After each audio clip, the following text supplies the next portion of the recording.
St. Louis. Tim Hudson goes for the Braves today, and Paul Maholm goes for his fourth consecutive win for the Cubs. Adrian Cardinus in the lineup for the second consecutive day. He's in left for Alfonso Soriano today, and our Luke Stuckmeyer caught up with the newest Cub. All right, thanks, Len. Adrian, first of all, welcome to Wrigley Field. What were your impressions of the ballpark when you got here for the first time? Well, this is my first time in Chicago, first time in Wrigley, obviously.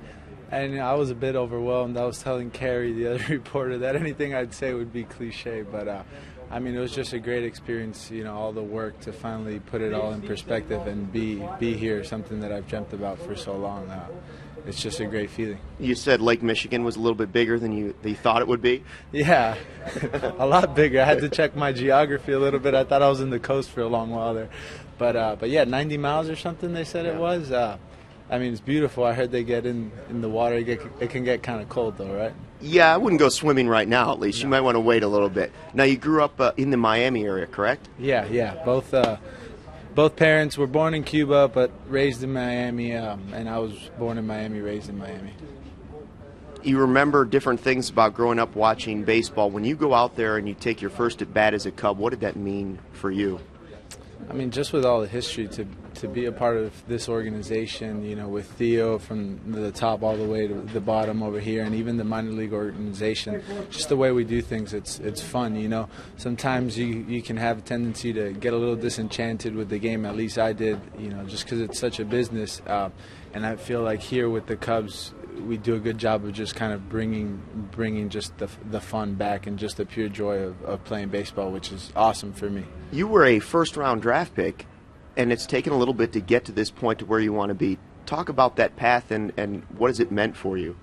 Yeah, I mean, it's just been a lot of ups and downs, which, you know, you ask any player and they'll tell you the same thing. They've been through ups and downs. But like you said, it's taken a little bit more than I would like, but I'm here in Wrigley Field now. But I don't know, it was just a great feeling, like I said, or like you were talking about it. I'm in school now, and I'm being able to balance both the world of academia and the world of sports, and for me that balance is crucial, you know, and I'm very fortunate that I'm able to do that. And I think if I hadn't struggled in baseball, I don't think I'd be in school right now, and ironically, school has helped me become a better baseball player, so it just worked out. Yeah, tell us about that. Correspondence courses at NYU. First of all, it means you're a pretty smart guy. Second of all, what are your studies like? I mean, it's good. It's a little tough, you know, but my whole life I've been very disciplined, you know, being a baseball player and all, you have to be.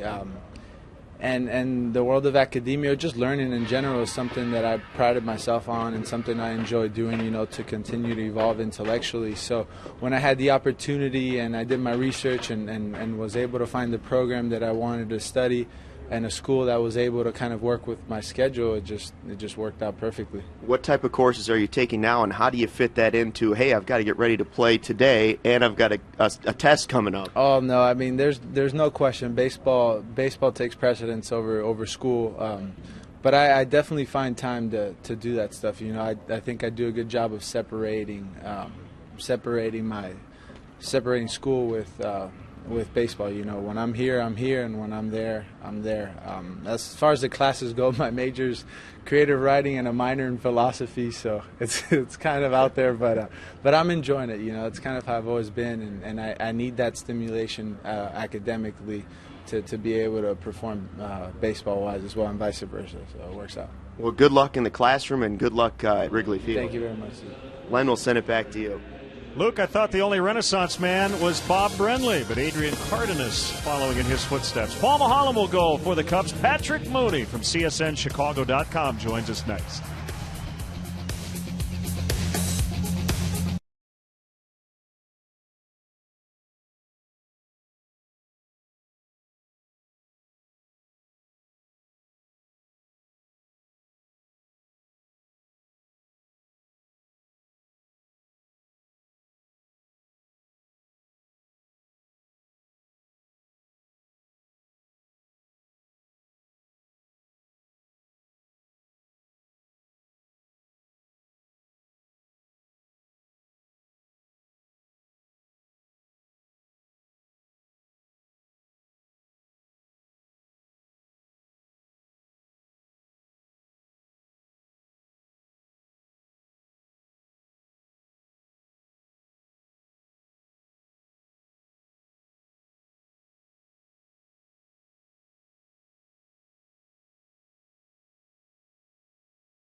Braves and Cubs. Great to have with us Patrick Mooney, who covers the Cubs beat for CSNChicago.com. The bullpen, that seems to be the big topic every day with Dale Swaim, doesn't it?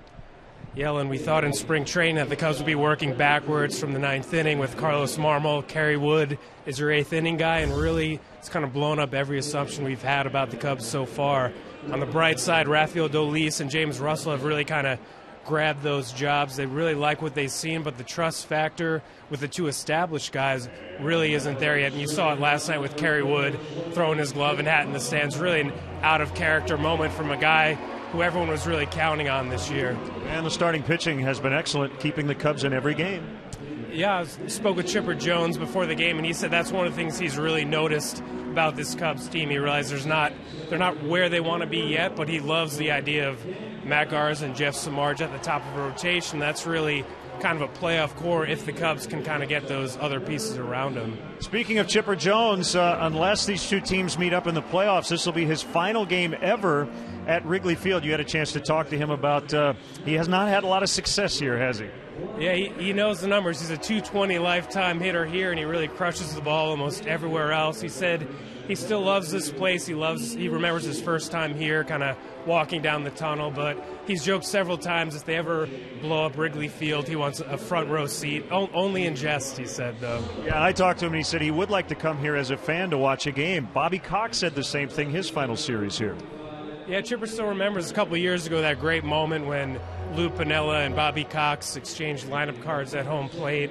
And, of course, Lou surprised everyone by stepping down later that day. But Chipper's kind of a student of the game. He really appreciates the history here. He loves Chicago, and he's been in a couple playoff series here, so see if he kind of goes out with a bang. All right, for more on that, go to CSNChicago.com and check out Patrick's great work. We have baseball coming up.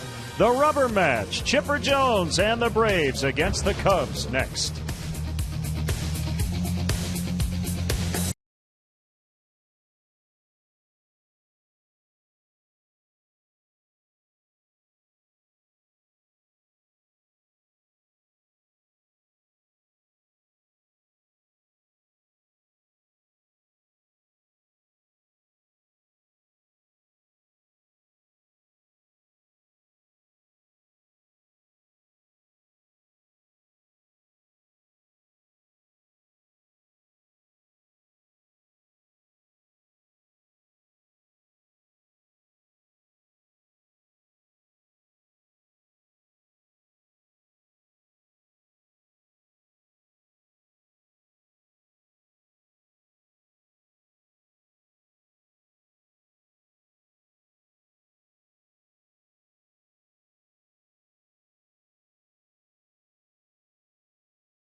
Chicago Cubs baseball on Comcast Sportsnet, part of the NBC Sports Group.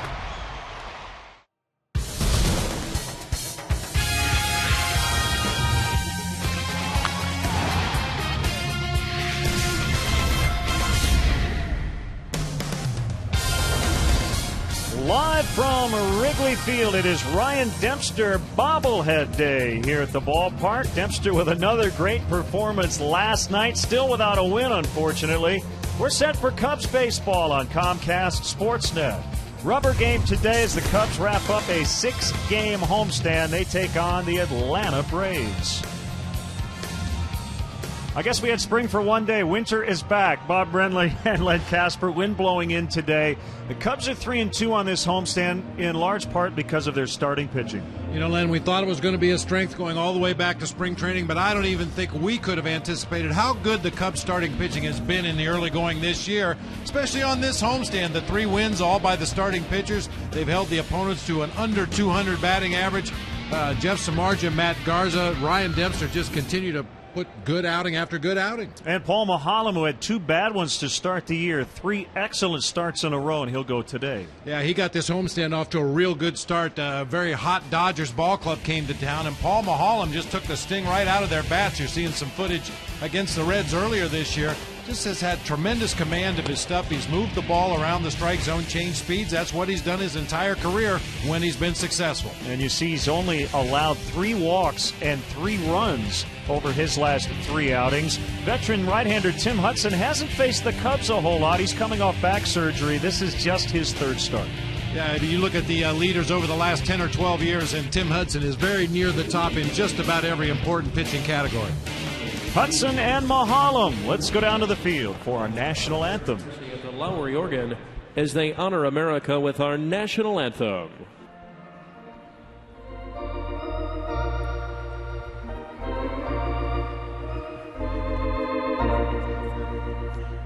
Oh, say, can you see by the dawn's early light what so proudly we hailed at the twilight's last gleaming, whose broad stripes and bright stars through the perilous fight o'er the ramparts we watched were so gallantly streaming,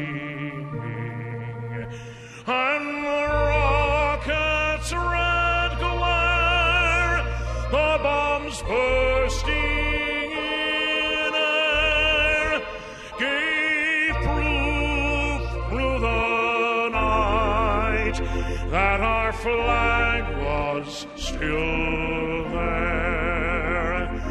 Oh, say does that star-spangled banner yet wave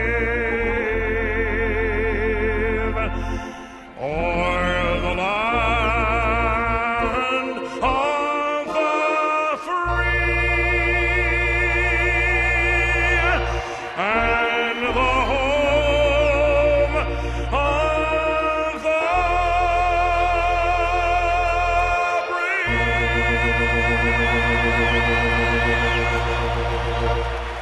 The great Wayne Messmer getting us set for Cubs baseball. Jeff Samardzija, brilliant the other night. Ryan Dempster, excellent last night. We'll see how Paul Mahalem does today in the finale.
Going in. Sky's lightening up just a little bit as we get set for game 3.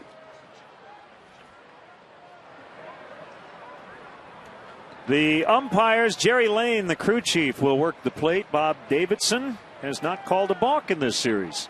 Chris Conroy and Dan Bellino on the bases.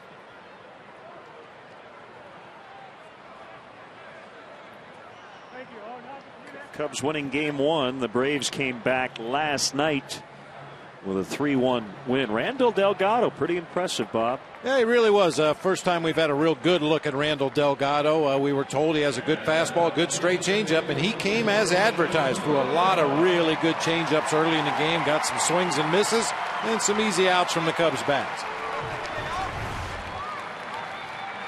Thanks to Adrian Cardinus for joining us on with Patrick Mooney on pregame live, as Paul Maholm will face this Braves Southwest starting lineup, and now ranking 3rd in the majors in runs with 166. Bourne, Prado, Freeman at the top. Ugla with the game-winning hit last night. Chipper Jones, Jason Hayward in the middle. David Ross at catcher. He catches Hudson a lot. Jack Wilson at short, and Tim Hudson the pitcher. Take a look at the Cubs defensively. Cardinus in left field, Campana in center, DeJesus over in right field, Stewart and Castro on the left side of the infield, Barney and Lahair on the right side. Giovanni Soto showing some resurgence with the bat, will be behind the plate today for left-hander Paul Maholm. Mentioned his last 3. He has been outstanding going back to his start against the Reds. 6 innings, 4 hits, 1 run. His next start against the Phillies, 6 1/3, 5 hits, 1 run. Last time out against that potent Dodgers offense, 6 innings, 3 hits, 1 run. He has not walked a batter in the last 46 hitters faced. Remember, he took that hard shot off his right knee in his last outing against the Dodgers. Got recovered well and ready to go today.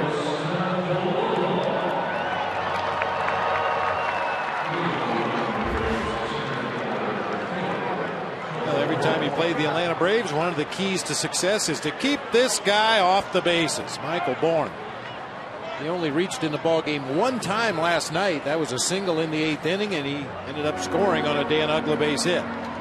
Braves with just 4 runs in the first 2 games, but able to win last night. Here we go. Maholm against Bourne, and a bouncer to Darwin Barney. So Maholm on a 27-pitch complete game pace as we get going. Wouldn't that be something? He would gladly take maybe 27 pitches through the first 3. We'll take that. The left fielder Martin Prado hitting .378 against lefties.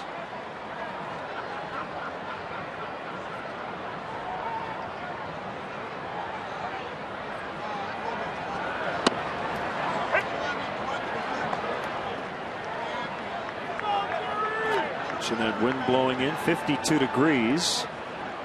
A northeast breeze, just 4 miles an hour. 0-2.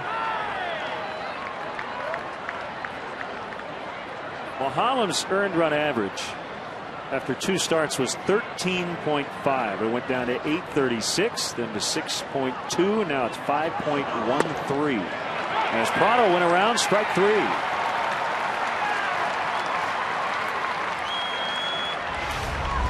Well, and occasionally a starting pitcher will begin the ball game and not have his best stuff. He's kind of feeling for the breaking pitch or feeling for the changeup, trying to get the location on his fastball. But in his last 3 starts, Paul Maholm has been crisp right out of the bullpen. Real good breaking pitch that time to get Prado on the check swing. Freddie Freeman, the first baseman, came in red hot. He is without a hit in the series, believe it or not. I mean, he's hit the ball right on the button over the first 2 games, but has hit into that shift with Starlin Castro lurking right around the second base bag.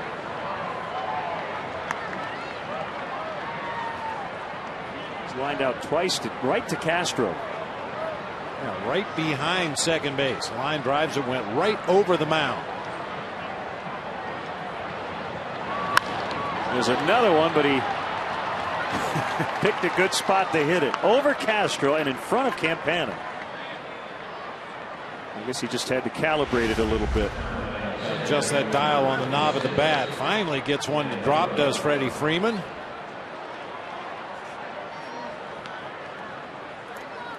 He's still a pretty good looking hitter. We talked about it the first game of the series. Greg Walker, the hitting coach for the Atlanta Braves, said that Freddie Freeman has a chance to be one of the best of his generation. That's pretty high praise for a guy that's seen a lot of good hitters.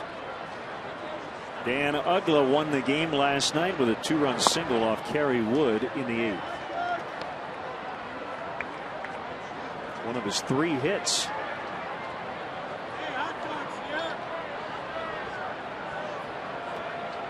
Uggla's got quite a streak going against Paul Maholm. He's had a base hit in each of his last 4 at-bats against Paul. Fly ball out into center. Campana going back on it. Wynn knocking it down, and he makes the catch. A 2-out hit, no runs. Cubs coming up against Tim Hudson.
Jesus has had a really nice homestand. Tony Campana heating up again. You've got Castro LaHare, Ian Stewart moving up, hitting 5th in the lineup. Soto behind the plate. Cardinus in for Alfonso Soriano, battling some knee soreness. Barney and Maholm rounded out.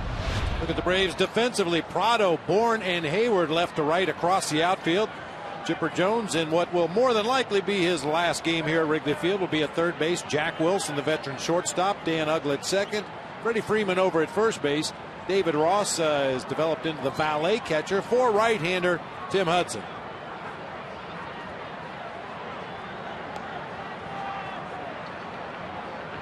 Hudson's 36 years old, 6'1", 174 pounds. He's coming off back surgery over the winter, and making just his 3rd start.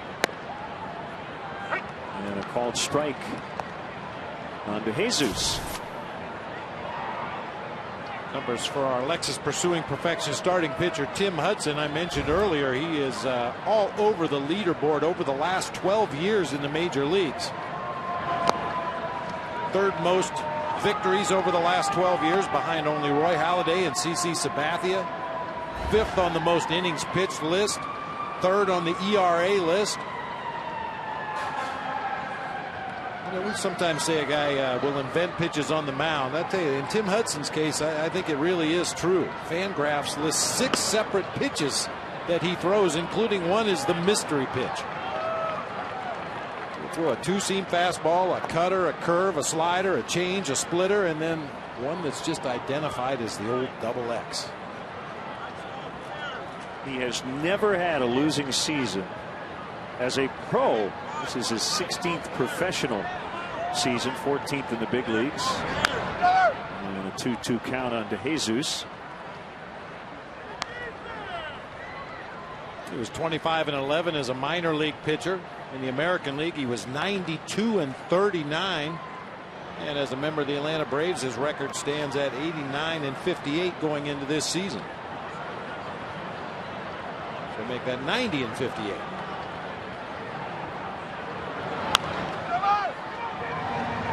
Ugla with a short throw.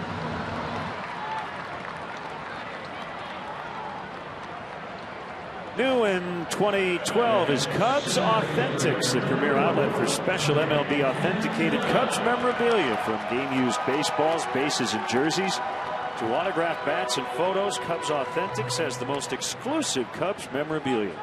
Visit the Wrigley Field Concourse, the Cubs store, or email CubsAuthentics@Cubs.com for all your Cubs memorabilia needs. Tony Campana. Skies one foul. The sun is out, which is always good. Clouds have dissipated over the past 10 minutes or so. Still cold. Yeah, a little teaser yesterday. Beautiful baseball weather here at Wrigley last night. Winter set back in this morning.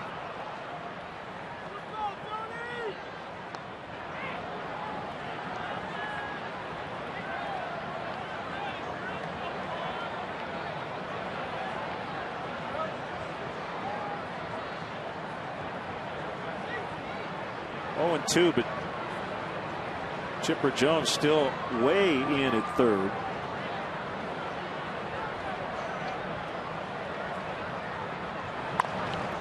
This one bounced to Freeman. 2 outs.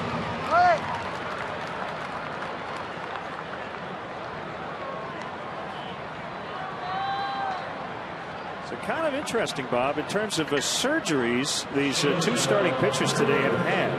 Now, Tim Hudson had Tommy John surgery in 2008, but it was the back surgery this past winter that was interesting. They actually went through the front to get to the back to repair a herniated disc in late November.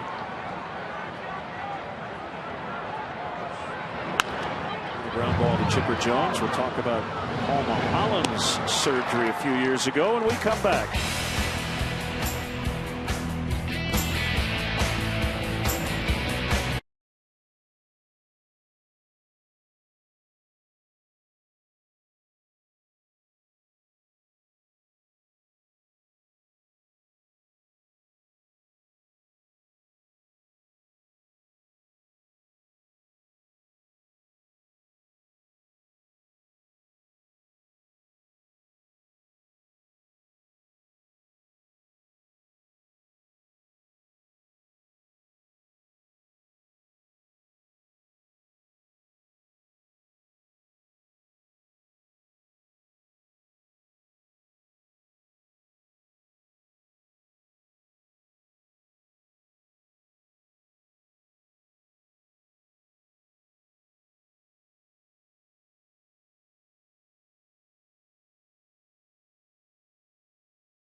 Chipper Jones will lead off for Atlanta here in the second.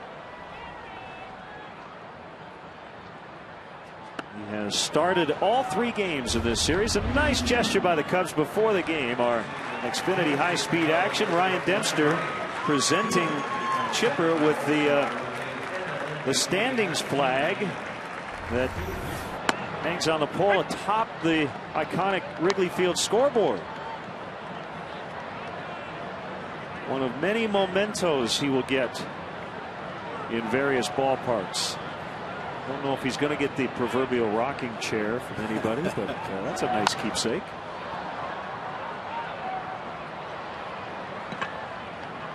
Well, they're tied for first. I guess they're percentage points behind Washington right now in the NL East, but most of his trips here to Wrigley, that flag was right at the top of that division.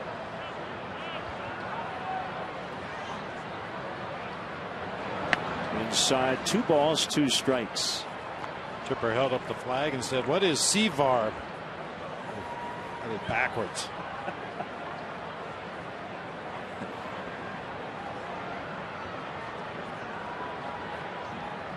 Well, Hollums 2-2 on the ground.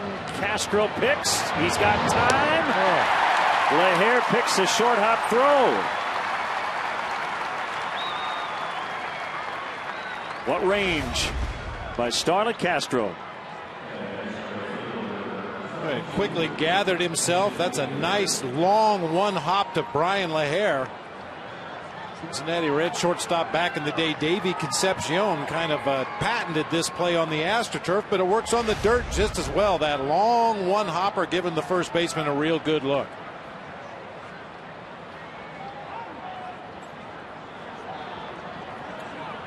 Now Jason Hayward.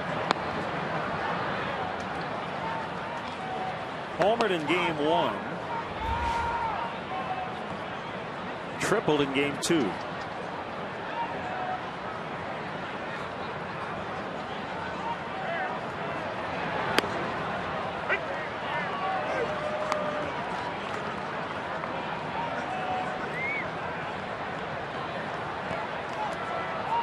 Tim Hudson's surgery,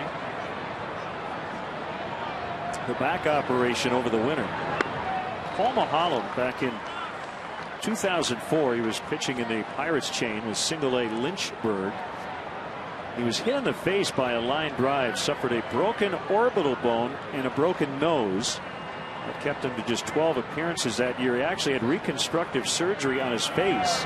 Well, the orbital bone is right below the eye, and they gave him a couple of choices: go in and repair the orbital directly and have a huge scar under his eye, or do that halo deal where they basically go, you know, from one temple to the other, essentially all the way over the top of his head. So he has a scar that almost goes from ear to ear over the top of his head, almost like headphones. As Hayward grounds out to Darwin Barney.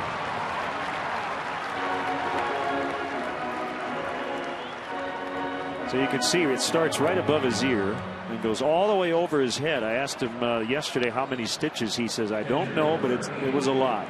My wife has a lot of interesting photos from that time. Not bad. Man. And as a ground ball pitcher, we saw it the other day, took one off the leg. He's been hit a lot on comebackers in his career.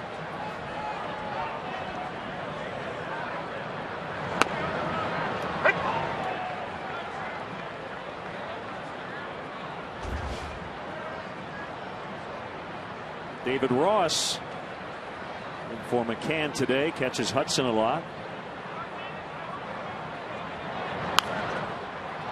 And a foul pop right side back to the seats. The best season ticket option in the city continues to be the PNC Club of Chicago. Tickets in this exclusive club come with added benefits, including VIP parking. Your guests will enjoy an all-inclusive top-shelf bar and gourmet food in a climate-controlled suite with celebrities and former Cubs players. For information, contact the Premier Sales Team at 773-404-4200 or Cubs.com/Premier. Low and inside, 1-2. If you're gonna be a backup catcher and hitch your wagon to one starting pitcher in the rotation, Tim Hudson's not a bad guy to work behind. Well, for many years in Atlanta, the backup always caught Greg Maddux. Looking at Javi Lopez. Swing and a miss on a changeup. Second strikeout for Mahalam. Off to another good start. Scoreless early.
I bet Ryan Dempster wishes he could freeze this ball about halfway to the mound. In self-defense, he barely gets the leather up there. Caromed around, hit him on a couple of different body parts, but ultimately the ball ended up in his glove. Big night for the Dempsters. Ryan and Jenny hosting the 3rd annual Dempster Casino Night for the Dempster Family Foundation. And at last check, there were still a few tickets left if you want to go. Dempster Family Foundation or DempsterFoundation.org. Brian LaHare leading off the second. Said that a few times lately. Hudson got 3 ground ball outs in the first inning. And LaHare takes a strike. Oh. Lifelong Cub fan.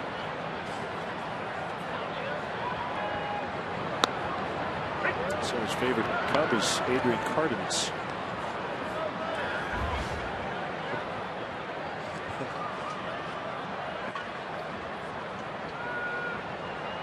Been rooting for him since he was born. And a ground ball base hit. LaHare's on base streak rolls along.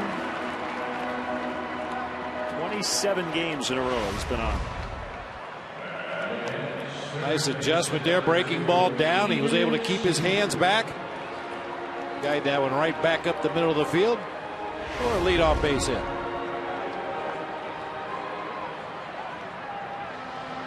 I mentioned Hudson throwing about 27 different pitches. He'll rely mostly on his fastball, a 2-seam fastball with some sinking movement, a hard slider, occasional cutter, and an occasional changeup, although he also throws a splitter. It's kind of hard to determine which is which.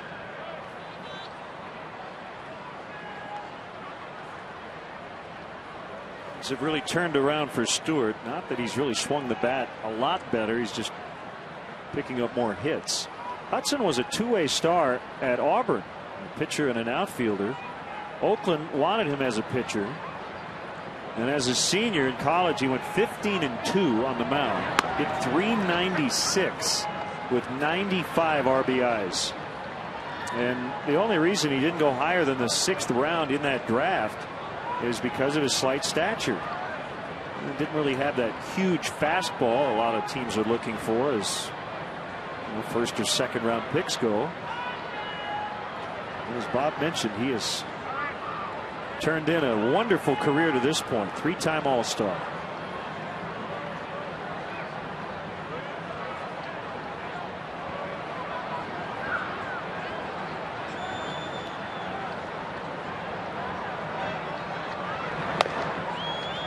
double-digit victories in 12 of the last 13 seasons. The only year he didn't hit double digits was in 09. He only started 7 games, had some injury issues that year. As consistent as they come, including 16 wins last year.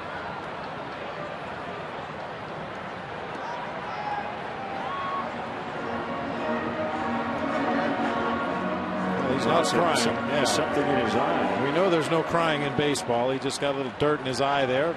Needed a moment or two to regain his vision. That really helps when you're a catcher, if you can see the ball.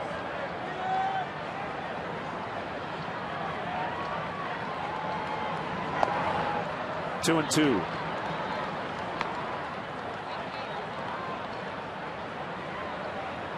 Soto on deck.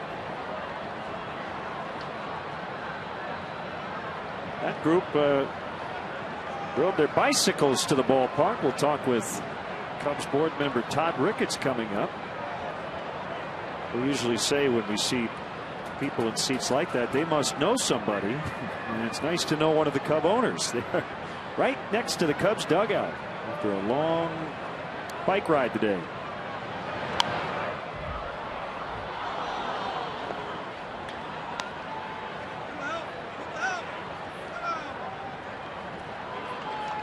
Yeah, those bright yellow shirts might be a little distracting to the infielders on the right side.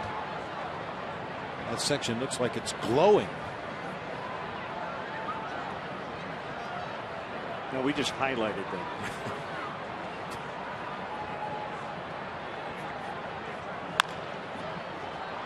Ugla with the flip. They will get it. Jack Wilson, known for his defense. No problem on that relay throw. 4-6-3 for the double play.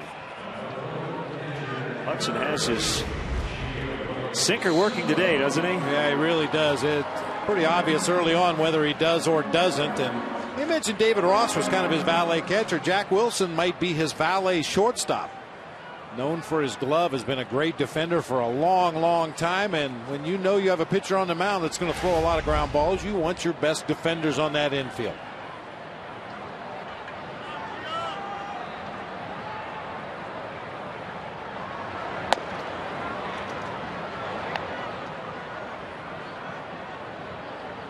Subtle thing about Tim Hudson in his windup, he appears to lift that right foot almost completely off the ground as he gets set to pitch.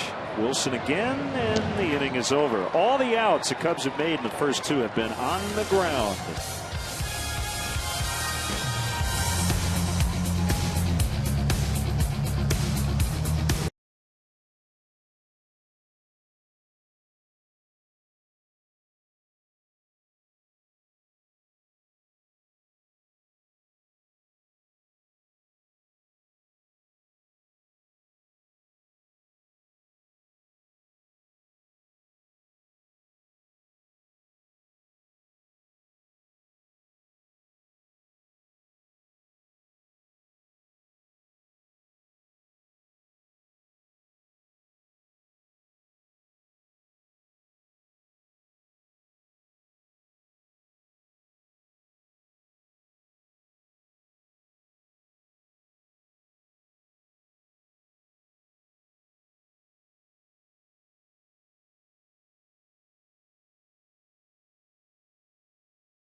Through 2. Braves and Cubs in the rubber game.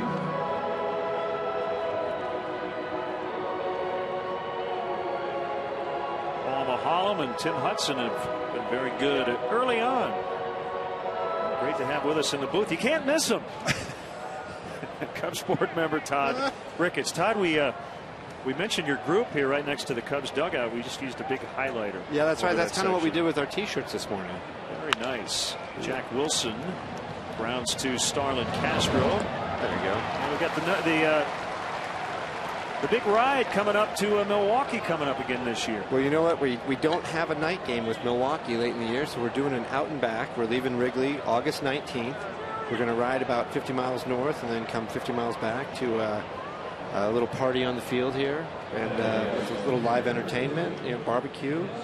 The guys are going to shower in the visitors clubhouse, which I think will be fun. I was saying that to them, you can. It's like walking into history because it hasn't changed in about 100 years. It's very authentic. Yes, it is. Thought I've been in a visitor shower. It's not that much fun, really. Yeah, and I said, if we win, there's warm water, and if we lose, it's all cold.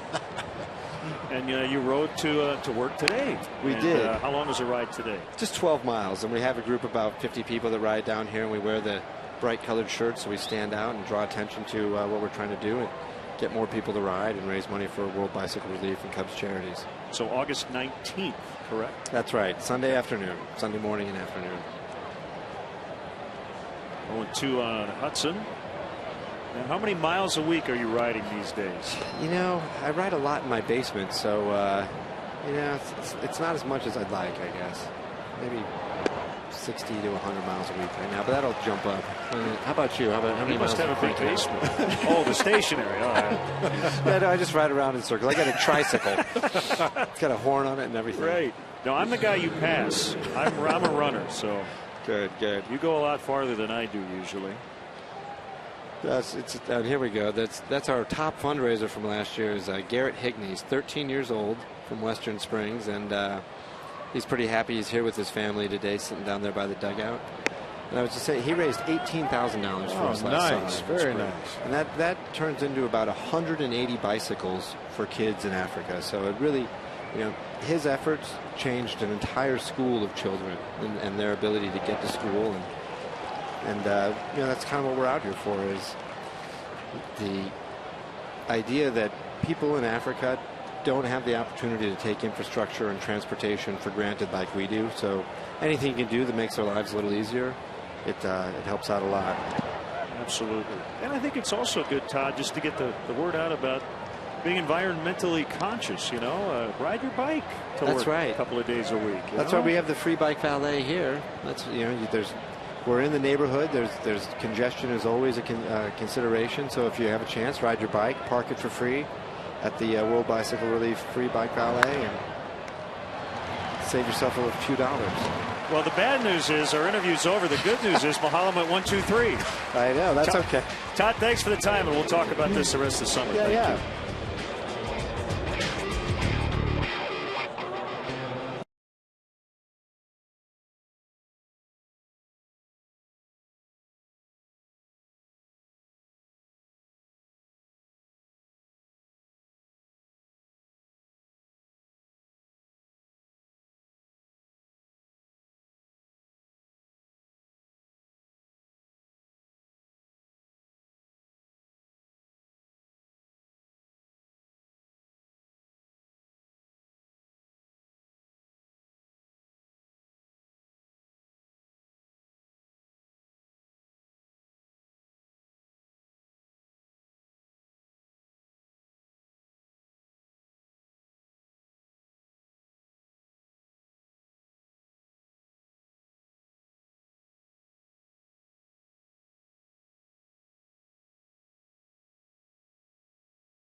the road and return to Philly for a must-win Game 6 against the Sixers.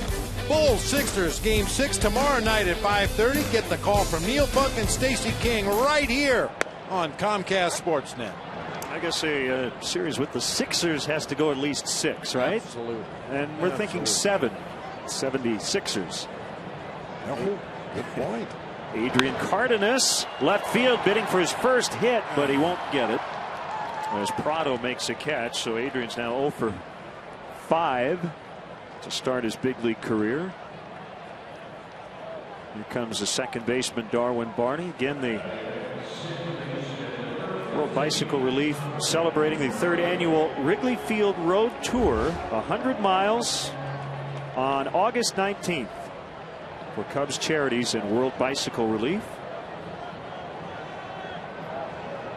Go to worldbicyclerelief.org/Wrigley Field Road Tour to register. And they cap the registration at 600 riders, so get in fast. 1-1 on Darwin Barney.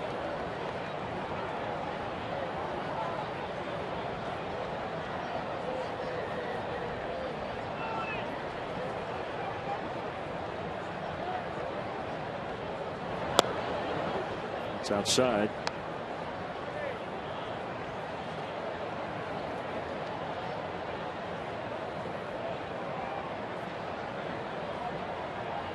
Hudson working quickly, as a lot of guys who have a good sinker do. They want to keep their defense engaged and on their toes.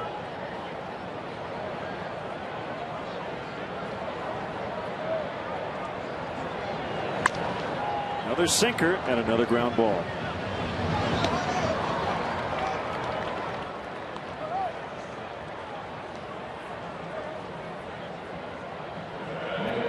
As you might imagine, a sinker ball pitcher wants to keep that ball down around the knees at the bottom of the strike zone with some movement to get the ground balls you're looking for. You can see on our Nissan pitch tracks right down there at the bottom of the zone, every pitch in that sequence was top of the knees or below. You saw the swing by Barney. If that pitch had been a four-seam fastball, he would have squared it right up. But because it had that late movement, most of the bat surface hit the top of the ball, and an easy play for Jack Wilson.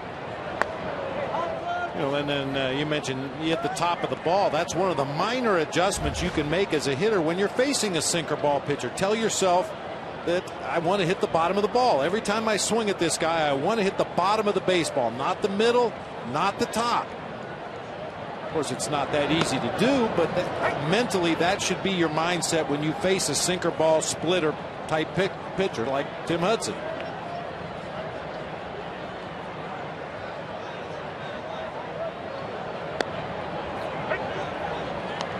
Sinker strike, 2-2. Remember in his days as a hitting coach, Dusty Baker used to talk about hitting the ball in the nose. That means you want to hit it right in the middle of the baseball. Swing and a miss on a sinker. His first strikeout. Dueling zeros through 3.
Dos Locos Tacos from Taco Bell.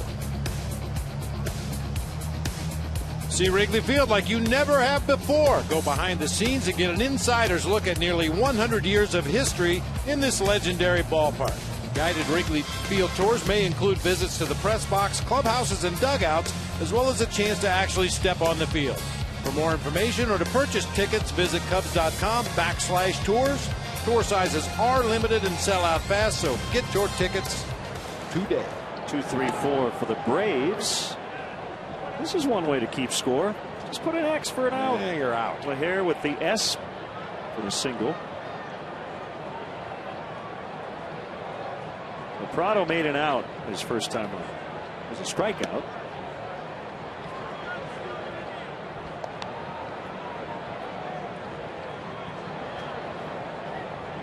Cubs are off tomorrow, and then kind of an interesting couple of weeks schedule-wise. A 5-game road trip followed by a 5-game homestand. 3 in Milwaukee, 2 in St. Louis, and they come home to play 2 against the Phillies and 3 against the crosstown rival White Sox. And we want to remind Cub fans there are still tickets available, particularly in the bleachers, for that entire White Sox series. So if you want to come out and see the Cubs and the White Sox,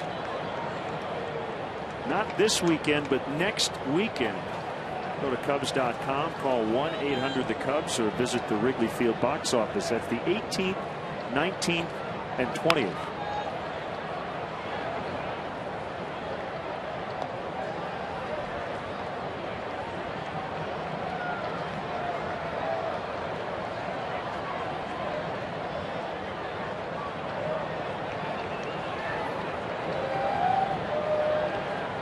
Freeman on deck, 3-2 on Prado.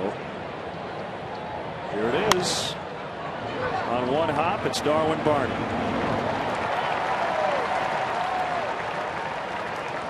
We've got a good AT&T Mobility trivia question for you.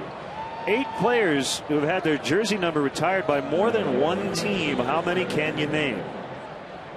We did not include Jackie Robinson, who's had number 42 retired by every team.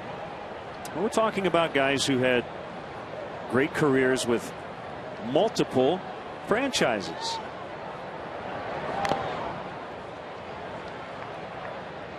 Pretty good question.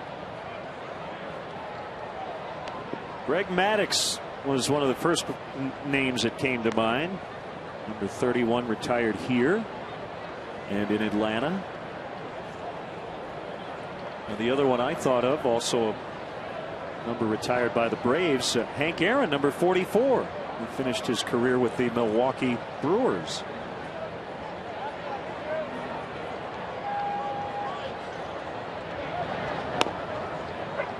That's a strike on the outside corner. 0-2 to Freeman.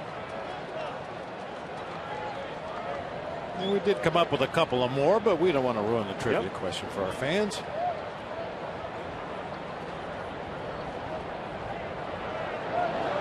Now, did the Blue Jays retire yours? No. Did you wear 15 in Toronto? No, no. What did you wear in I wore Toronto? number 9. Okay. Which was previously worn by outfielder Rick Leach, who apparently upset every fan in the American League. Because when I walked on the field wearing the Blue Jays uniform number 9, man, did they get on me, and I hadn't even done anything.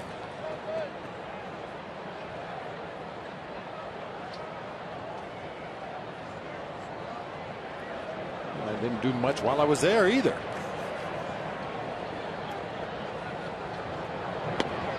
Ooh, close. On the curveball, 3-2. Boy, great location, even though that ball dipped just out of the strike zone, low and away. Big sweeping breaking ball all the way from one side of the plate to the other. Liberty Mutual pitch tracks. Here's ball 4.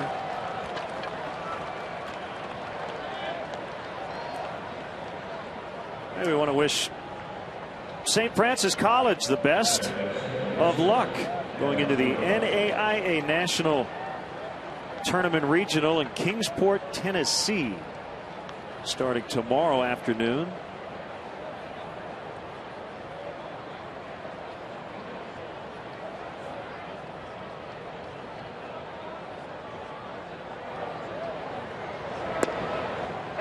Trying to get to the 56th annual NAIA World Series in Idaho.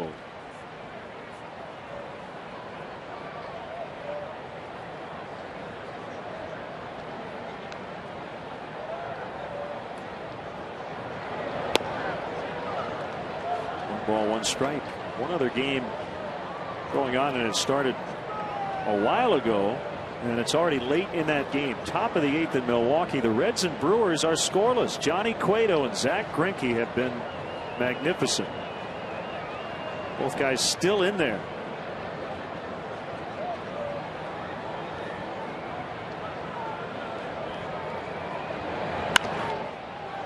Castro, Barney, they turn it 6-4-3 when the inning is over. Still 0-0.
The field before the game today. Those chalk lines down, the catcher's box.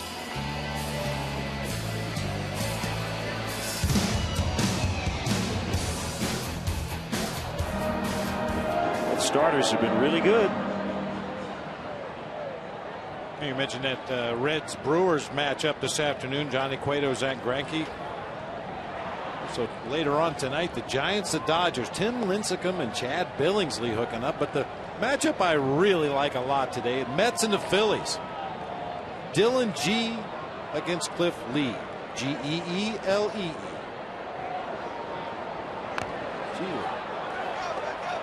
It's foul.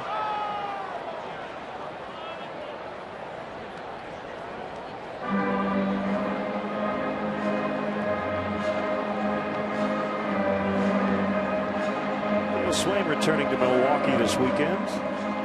His former team. So once the game starts, just a baseball game. You're trying to beat the opposition.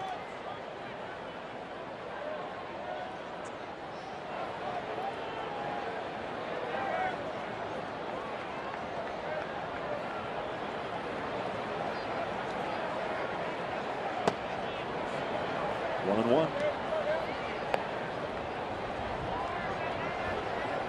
Cliff Liebob coming off the DL. Cubs missed him because of a sprained left oblique.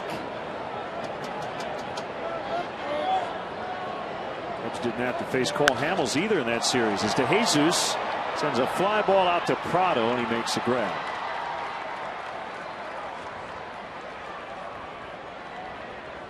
Time to answer our AT&T Mobility trivia question.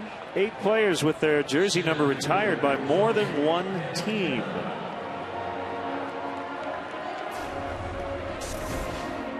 Aaron Carew, that's a good one. Raleigh Fingers, Carlton Fisk, Reggie Jackson, and we mentioned Maddox, Frank Robinson, and how about Nolan Ryan? 3 different teams.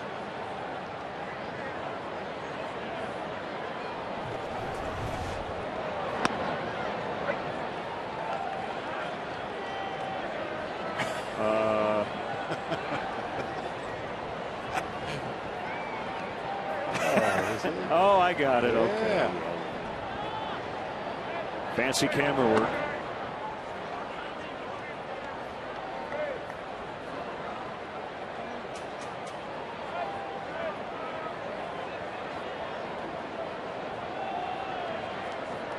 One and one to Campana.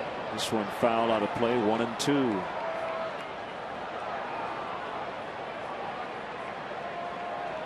I'm guessing the hair comes with the hat. Yes. It's a nice look. I might have to get me a couple dozen of those. Always a good hair day at Wrigley Field.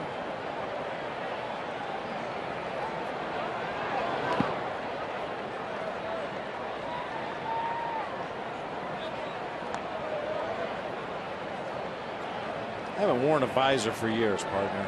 Just no point. I need the coverage. Yeah, I'm with you on that.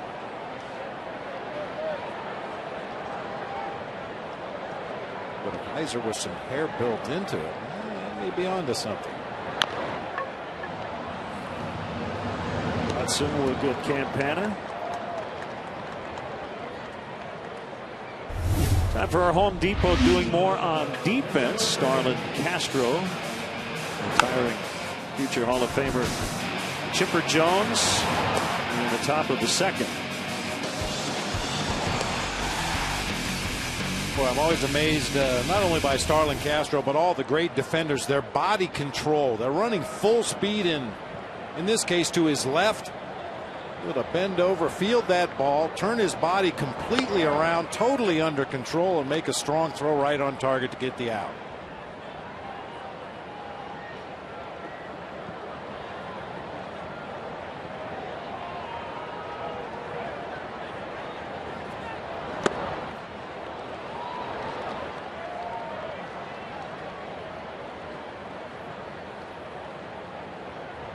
Mentioned the G and Lee matchup later. Christian Friedrich will make his big league debut, left-hander with the Rockies.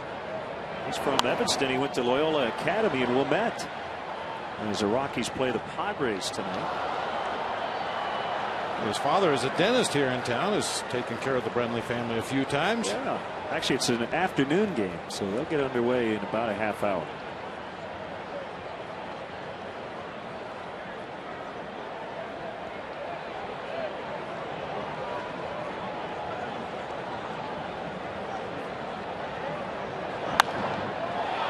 Right field. Hayward dives and lands fair. Gets all the way by him. It's going to roll to the wall. Castro to third. He will be sent by Pat Listash. Throw to the plate. Out. Trying for the inside the park home run. He'll get a triple out of it. But Ugla on the relay throw gets him, and we remain scoreless.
Starlin Castro with that slicing drive down in the corner, right on the chalk.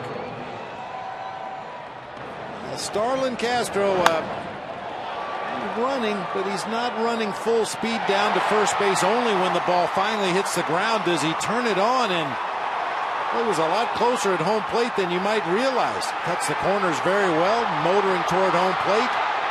Good relay throw by Dan Uggla, gets him at the plate. Couple extra steps, who knows? I think it was a good send by Pat Listash. Just 2 outs in the inning, make them make a play, which they did, 9-4-2. And I don't know, Bob, if I would characterize it as a lack of hustle out of the box. Just guys tend to sometimes watch the play, right? Yeah. And you can watch the play, just run as hard as you can while you're watching.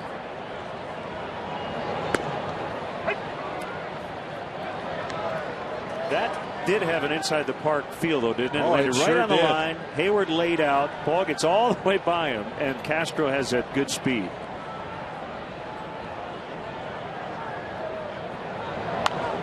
I was watching Pat Listash from the time Castro got about halfway between second and third, and Pat waited as long as he could. He read the throw from right field to the cutoff man, saw it was going to be low, and then he started windmilling his arm, sending Castro on home. Unfortunately, Dan Uggla picked the low throw cleanly out there in shallow right field and made a perfect throw to the plate.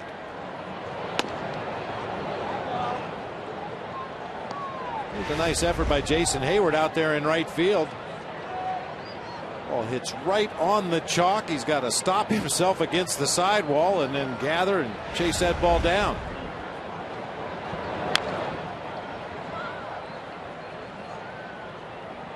We're just hoping the ball didn't get hung up in the vines out there. Now, like you said, it had a real feel of an inside the park homer, and I was afraid the ball might get stuck in the vines.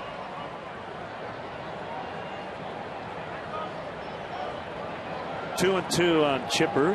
Here's Mahalam's offering. Change up, tapped foul. I mentioned that throw from Hayward back to the cutoff man. Right there, when Pat Listash saw that throw was going to be low to Uggla, he took a chance that maybe he wouldn't field it cleanly. Maybe the ball stays down and skips rather than bounce up high like it did. But Uggla with a nice play to cut Castro down at the plate. Ground ball, backhanded by Barney. Off balance throw, and Chipper has been retired twice on would-be base hits.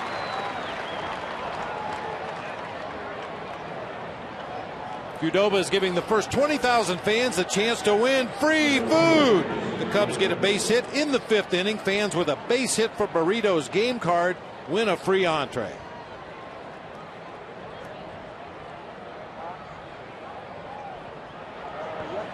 Here is Hayward. Oh, yeah?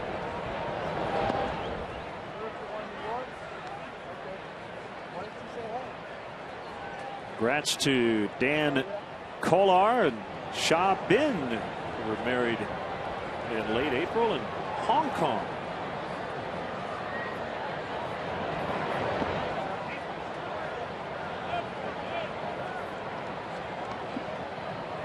(2-0). Happy 42nd birthday to Spencer Jones, celebrating at the ballpark today.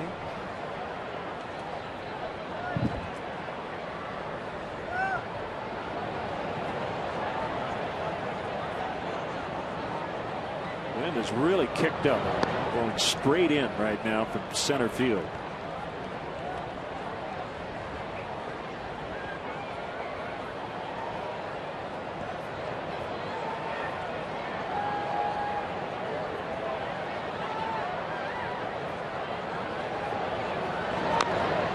Hayward has gone after a couple of 3-0 pitches in this series.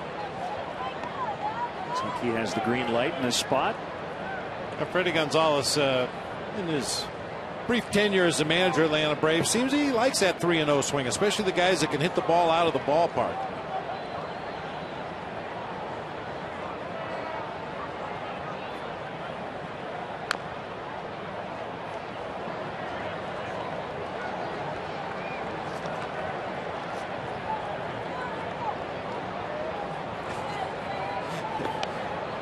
Freddie and Ryan Dempster have a little running thing back and forth across the field. Freddie calls him the old man. They were together in Florida when Dempster began his big league career, and Freddie was on John Bull's staff. Ball 4. And Dempster will yell over at Freddie from the on deck circle, "You better not walk that 8-hitter."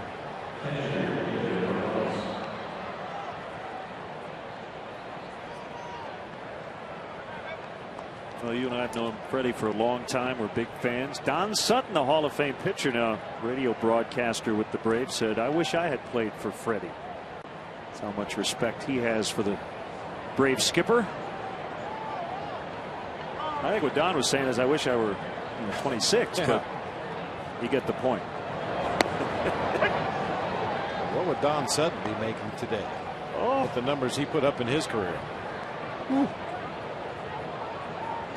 Boy, what a pretty bat. It's like a piece of furniture. Hate to hit with that thing.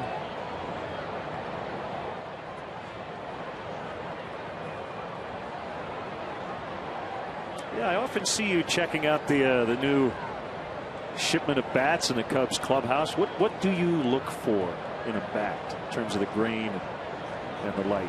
I was always taught that the wider the grain, the harder the bat. And ideally, the straighter the grain, the harder the bat. Obviously, trees are not perfect. They don't grow in a straight line. Look at that. Man, I've never seen anything quite like that.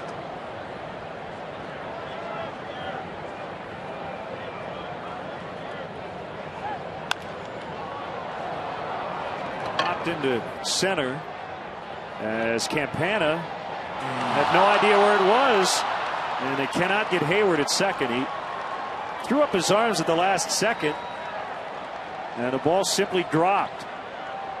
It's overcast again, but there's kind of a partial sun at the moment coming through the clouds. Well, right there, Tony didn't see the ball at all, which is unfortunate because we know Starlin Castro covers a lot of ground. He loves to run down pop-ups in the shallow outfield, but he just couldn't get there quickly enough to help his center fielder, and then neither defender could recover quickly enough to possibly get Hayward at second base.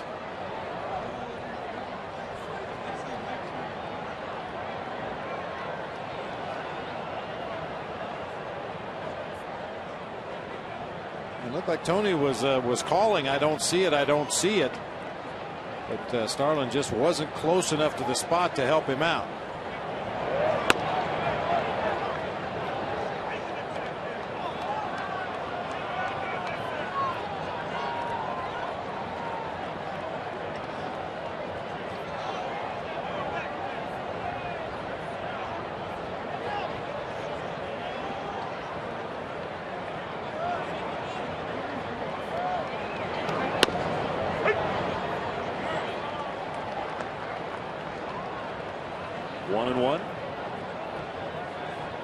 Well, and I mentioned this before, but it's something I really like about these exaggerated shifts that the Cubs have been playing on the infield defensively. It really limits the kind of leadoff that base runners or potential base stealers can get. In this particular case, with Jack Wilson at the plate at second baseman, Darwin Barney, who's very close to the bag at second, can quickly sneak in behind Jason Hayward. At other times with a left-handed pull hitter, it will be Starlin Castro who's positioned close to the bag at second. And if you can take a step or two off that lead at second base, less likely the guy's going to be able to score on a base hit to the outfield. 2-2. Jack Wilson, I'm sure, saved a few runs over the years for Paul Maholm when they were teammates with the Pirates. Well, there was a stretch of years there with Jack Wilson and Freddie Sanchez up the middle for the Pirates. Not as good a double play combination as you can imagine. Infield pop. And with hair and foul ground, has it. 2 outs, and it'll bring up the pitcher Hudson.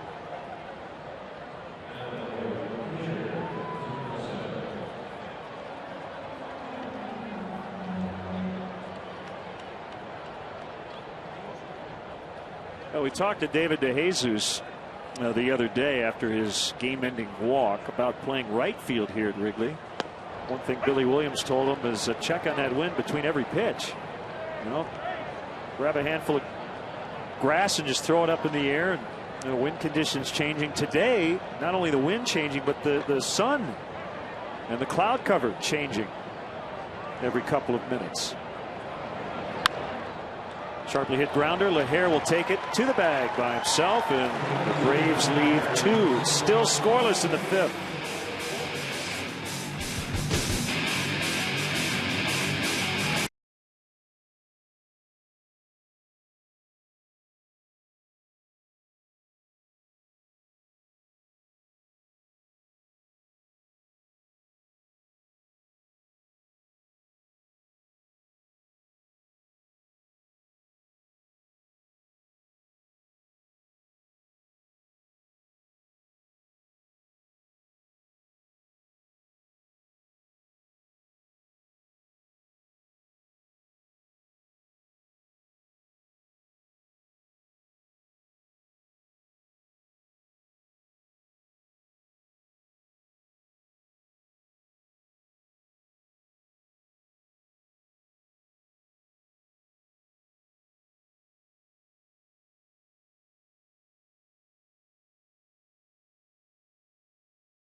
Scoreless tie as we play the bottom of the 5th. Just the 3rd start for Tim Hudson, who began the year on the DL recovering from back surgery. Brian LaHare swings at the first one. He's going to ground out to his counterpart, Freddie Freeman.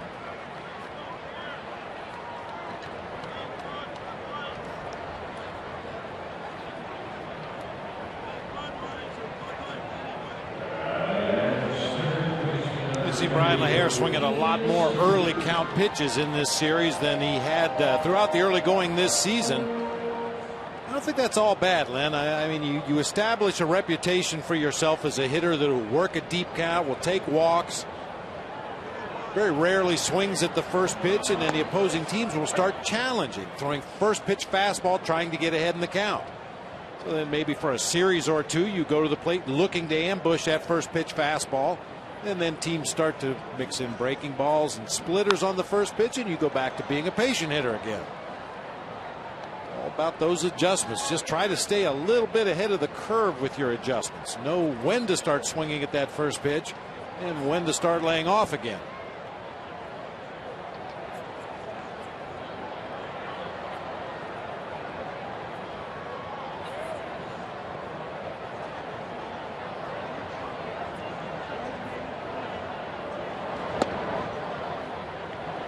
One and two the count.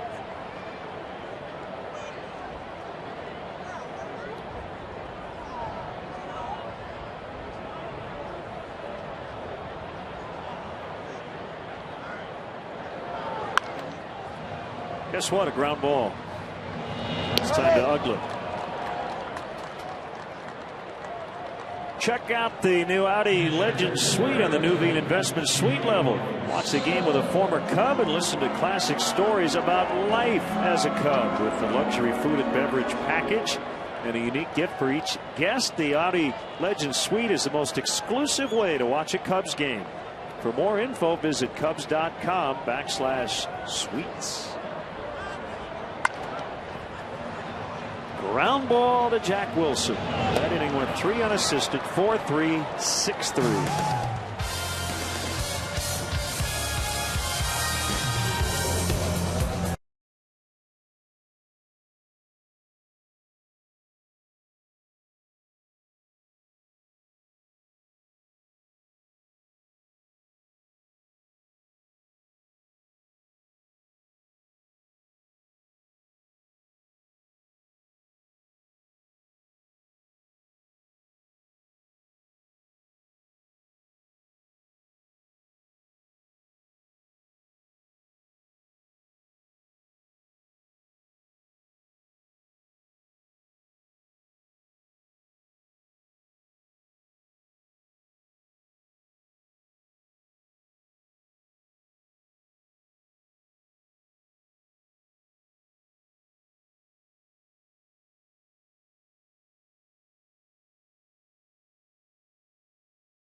Comcast Sportsnet. Tribune writers, sports stars, and celebrities join host David Kaplan to discuss the day's hottest sports topics. Don't miss Chicago Tribune Live, presented by Captain Morgan, tonight at 5 on Comcast Sportsnet. Fans' best friend.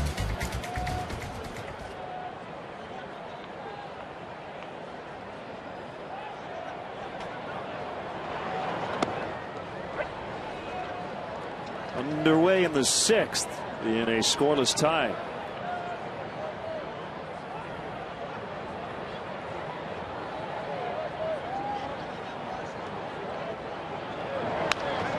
Sharply hit grounder.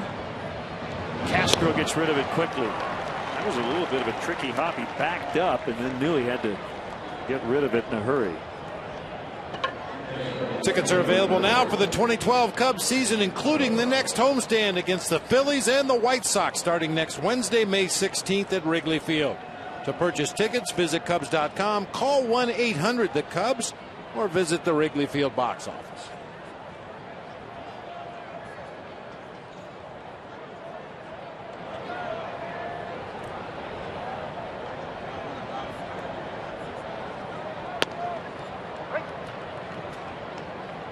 Mahalem has gotten 16 outs today.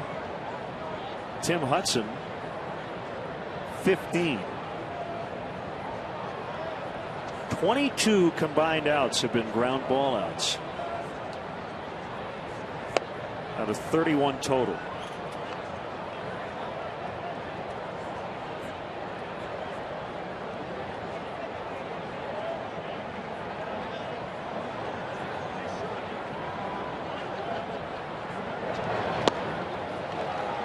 Ball and 2 strikes.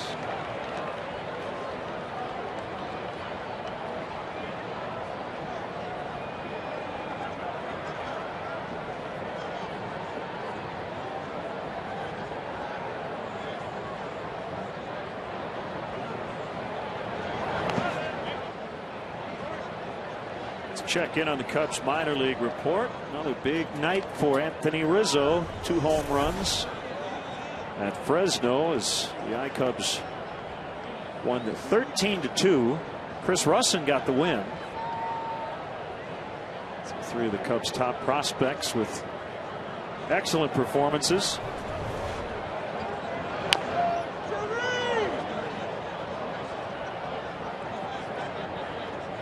First baseman Paul Hoylman of the Peoria Chiefs with a Chiefs record tying 21 game hitting streak going into action today against Beloit.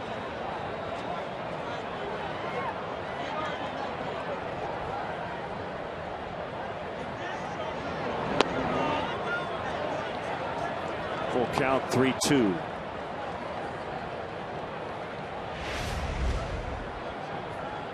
There's a sneak, a little cut fastball in there at the knees. Just once again slid just far enough off that corner to not get the call. Fair ball. And Prado will end up in scoring position by the end of this play with a double. Third hit for the Braves and their first extra base knock. That's a nice adjustment by Martin Prado. He struck out on that breaking ball down and in. His first at bat of the game. He swung through it a couple of times in this at bat. Paul Mahalem tries to go back to it on a 2-strike count, and Prado really made an effort to keep his hands inside the ball, shoot it to the opposite field. That time right down the first base line for a double.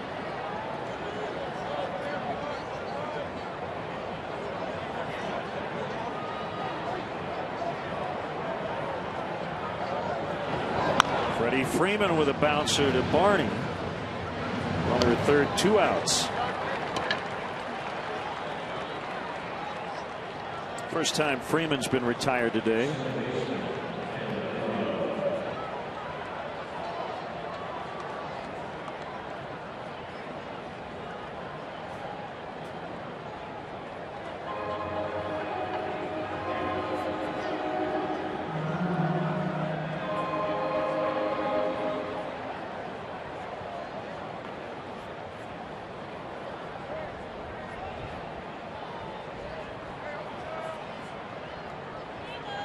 We've seen it throughout the series. Dan Uggla's not a guy who's going to shorten up in this spot.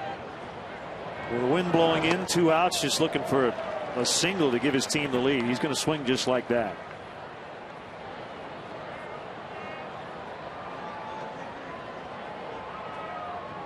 And for teams that overshift defensively, you love guys like Dan Uggla who don't change. He's going to try to pull the ball. He's going to look for something he can get in the air to left field. Wind blowing in, defensive shift makes no matter to him. And that is something managers like Dale Swaim and Joe Madden have to look at when they do overshift against certain guys. Do they adjust, change their swing? And if they do you have to combat that? Some guys, if they change their swing, you say, go ahead. We'd rather have you not do what makes you good. And some of it, Bob, does depend on the game situation, right? Absolutely. Runners in scoring position. Some hitters are a little more likely to go to the opposite field, trying to counteract what the pitcher's going to try to do against him. And Dale brought up Ken Griffey Jr.'s name earlier today, a guy that normally is a dead pull hitter, but when faced with those pull shifts and runners in scoring position, would occasionally shoot the ball to left field.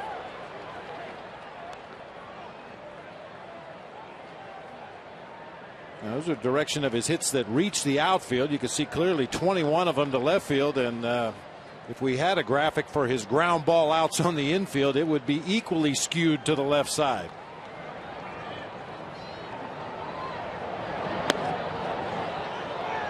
Two and two. The Reds have taken a 2-0 lead into the bottom of the ninth in Milwaukee. Joey Votto with an RBI double. Brandon Phillips with a run scoring single, and Sean Marshall is on to try to save it.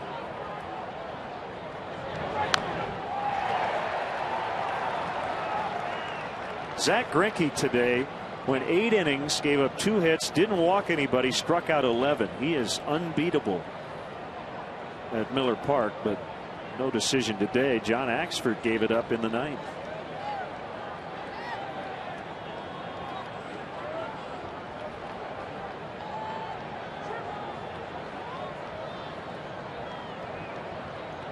Another 2-2 pitch, and he's run it full.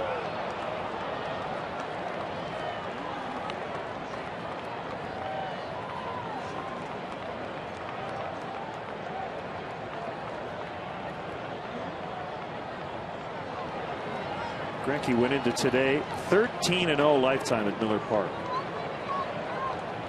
3-2 pitch to Ugla. Broke his bat as he grounded it foul. Martin Prado didn't know where to go. The ball was behind him. The bat was in front of him, and he just threw up his hands saying, oh man, what do I do?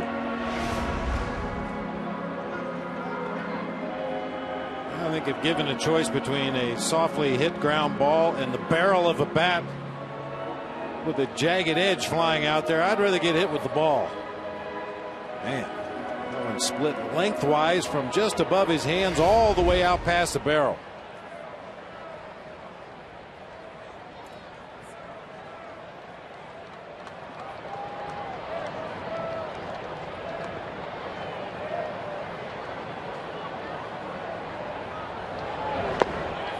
Ball 4. Here comes Chipper. Ryan Braun led off the bottom of the ninth with a home run, so it's 2-1. That was off Marshall. Well, then you gave the stat on the ground ball outs for both pitchers in this game so far. We showed you Tim Hudson earlier pounding that sinker across the bottom of the zone. For Paul Maholm, sinkers, change-ups, and breaking balls, all but one down there knee level or below.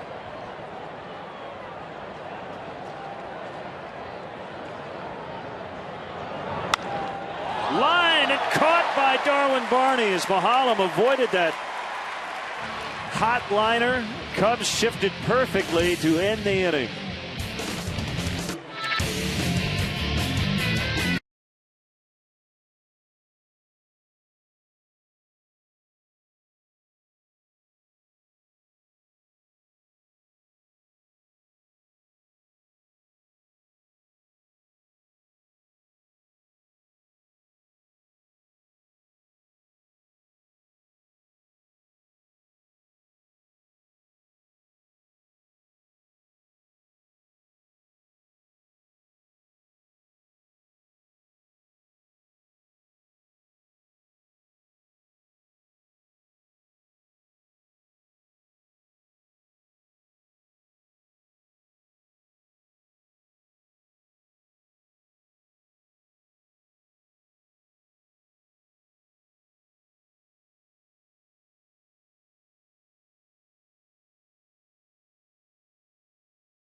Seven through 9 for the Cubs, starting with Adrian Cardinus playing left field. Infielder by trade, but he did play a fair amount in left last year at AAA in the Oakland organization. 44 games in left. And he's in there for Soriano this afternoon. 0-2.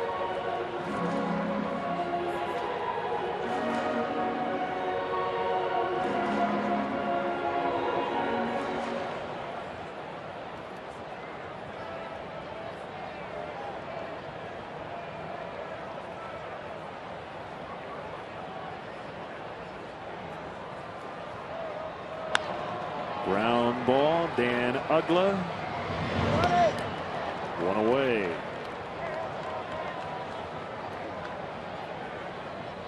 Well, this is one of those days that, in terms of anecdotal evidence of being dominant without missing a lot of bats. Tim Hudson has one strikeout. That was Paul Maholm in the third inning. Been a ton of contact, but it's been bad contact. Weak contact off Cubs bats.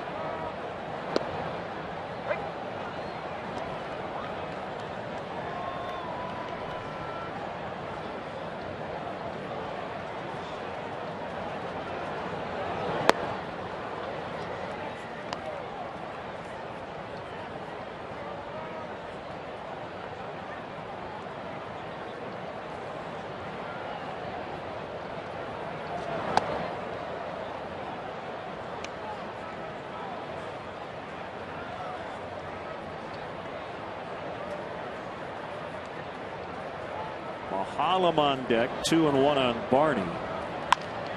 Ground ball again, but well placed this time, and a base hit.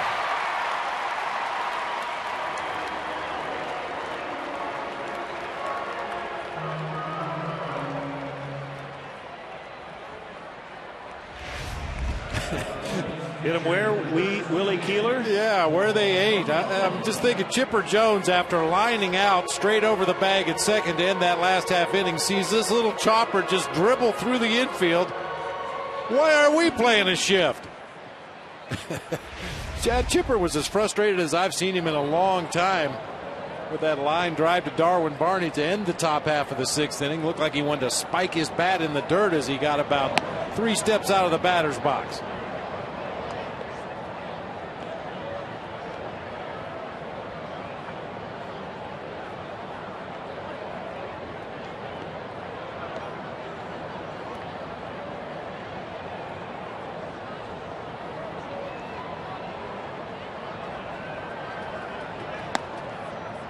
Harlem bunted through it. 1-1 the count. The Cubs lefty.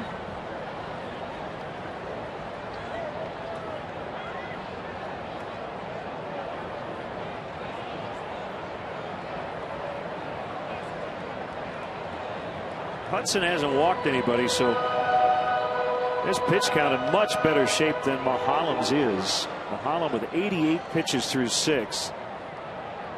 This next one from Hudson will be just his 60th.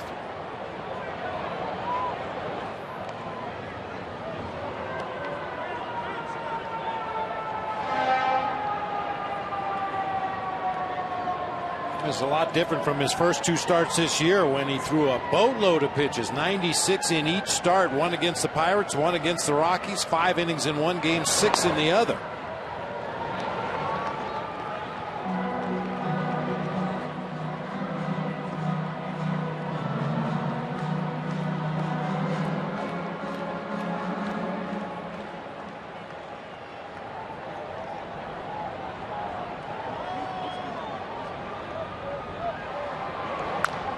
Swings away. Ugla the flip. Wilson, they'll turn it. 4-6-3. Cubs done in the 6th.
Experience the hottest new area in Chicago sports. The all-inclusive Budweiser patio now open at Wrigley Field. For more info and to purchase tickets for the 2012 Cubs season, Call 773-404-4200 or visit Cubs.com/premier.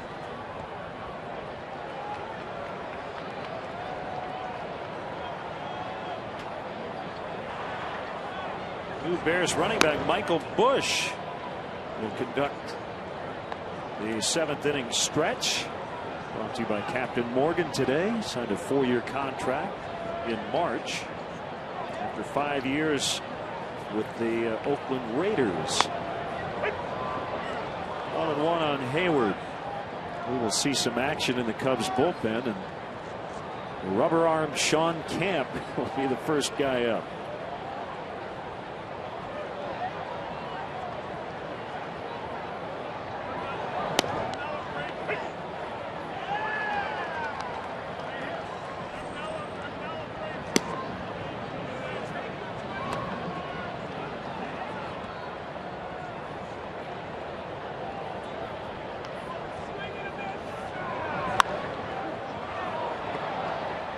Shallow left, and Castro will call off Stewart.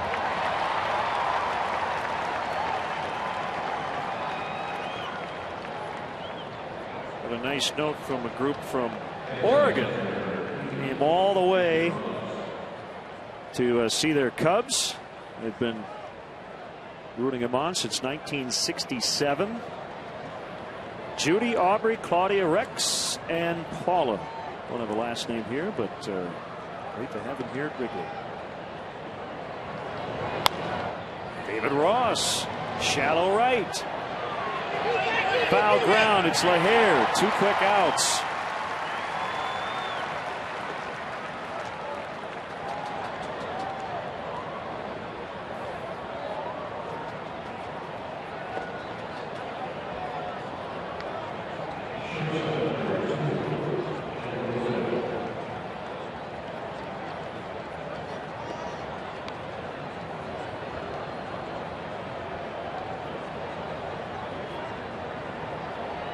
Jack Wilson, 2 outs, nobody on. Column has won 3 in a row, but right now in a scoreless tie, deadlocked with Tim Hudson, who's on deck.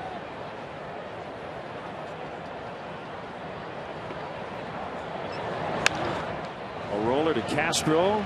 Glove side, he'll fire across. Time for the Captain Morgan 7th inning stretch. Today's guest conductor for Take Me Out to the Ball Game, Chicago Bears running back Michael Bush.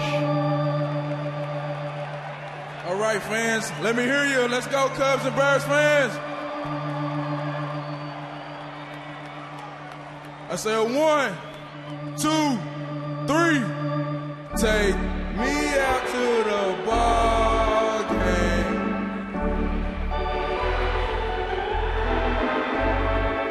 Buy me some peanuts and Cracker Jacks. Let me root for the Cubbies. For it's 1, 2, 3 strikes, you're out.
Top of the order now for the Cubs as they bat in the 7th inning, and great to have with us Michael Busch, new Bears running back after several years with the Oakland Raiders. Michael, welcome to Wrigley Field and welcome to Chicago. I'm glad to be here. This is something I've never experienced before. Sinking a 7th inning stretch like getting ready for a game. So you're from Louisville, Kentucky. Did you have a team you rooted for growing up? I didn't, but watching the game and seeing the fans out today, and I guess I'm a Cubby now. That's right. Jesus out into left center, leadoff single. They have the leadoff man on for just the 2nd time here this afternoon. So have you gotten to know your teammates a little bit yet?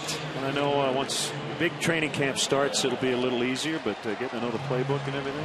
Yeah, I'm getting to know the playbook a lot. We go over that every day in meetings, and as far as knowing the guys, it's a slow process because there's so many of us. I brung my friend, or the old quarterback, Jason Campbell, with me to the game, so maybe you guys can get him in here and do the same thing because he thought he was going to make fun of me. But from hearing you guys, sound like I was the best one of the team, so I'll take that. Yeah. Campana shows bunt. Got to ask you, Michael, in your time in Oakland, did you run across those crazy fans out there very often? Man, they're scary looking. Oh, yeah. What you see is what you're going to get. So, but, it was great playing in Oakland. It's a great tradition there. I have nothing bad to say about them, and unfortunately I wasn't there, but at the same time I'm in a great place.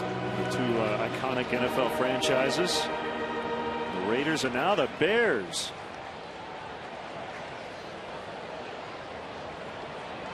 Chipper Jones way in at third. Freeman is holding on to Jesus at first, and now he charges, and the Braves pitch out 2-0.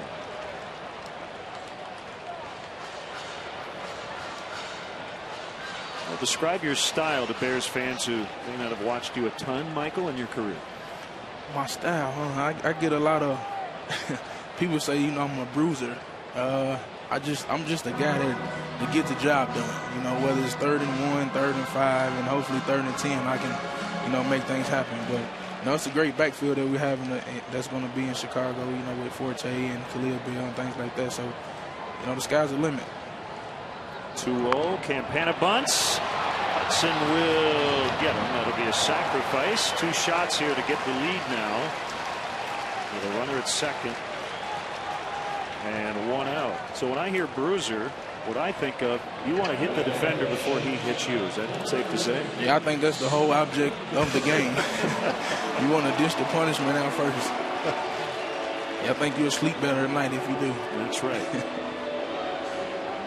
Interesting to get your thoughts, and we talk to you next year on the Bears Vikings, the Bears Packers. Some great rivalries in this division. That is the first thing I've heard is no matter what, you better beat them Green Bay Packers. Rivalry is rekindled with the Lions too. It'll be a very tough division. Castro, first pitch swinging, and he is up 3-1 as Freeman almost threw that away from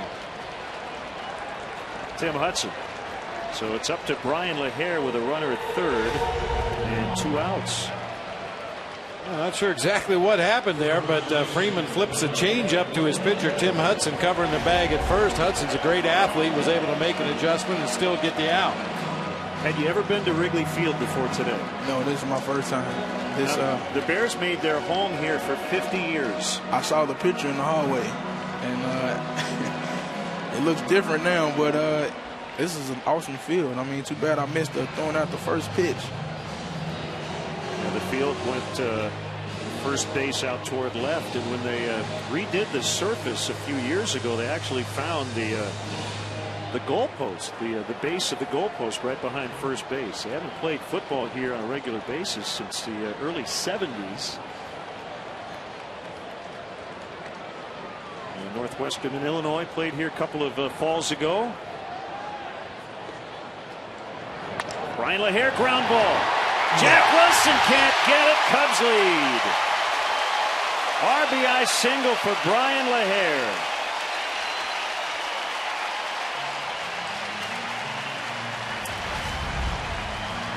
you guys have a great view up here. You know, I can see the lake and the lake, yeah. Works out well.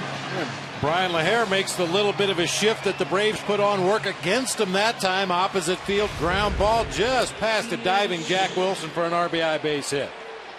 Michael, you brought some good luck. Nobody had scored until you came up to the booth. Now Ian Stewart.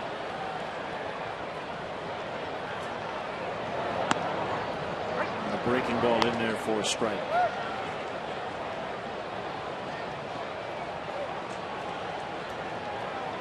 Do you have a favorite running back of all time? Anyone you would call your idol or that who you've emulated? You know, of course, there's great ones here. You know, Walter Payton, of course, sticks out. Too bad I have to go to Detroit. I'll say, you know, Barry was one of my guys that I like to watch. And, of course, you know, the guy from Pittsburgh, Jerome Bettis, did a great job as well. So, all those guys were great. Westbrook was good when he was in Philly.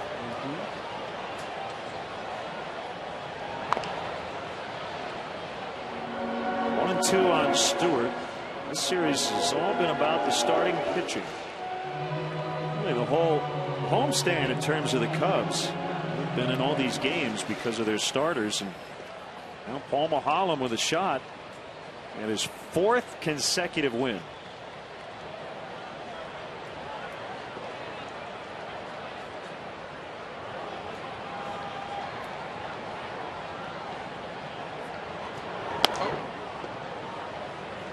Two and two. Not one starter on either side has allowed more than 2 earned runs.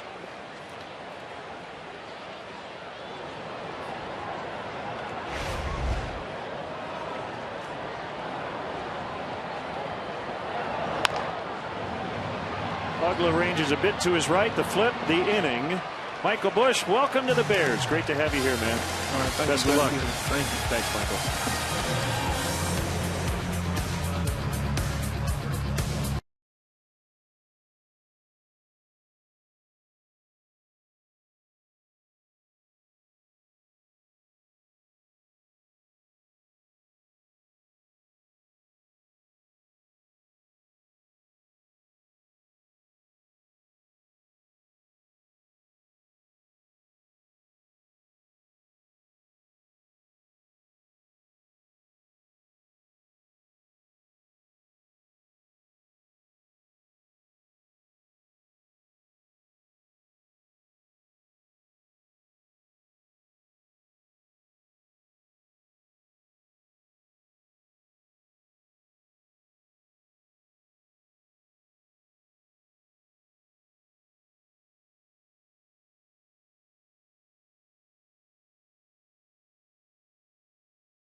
Sportsnet. Tune in as Dan talk sports with your favorite athletes, celebrities, and sports media personalities.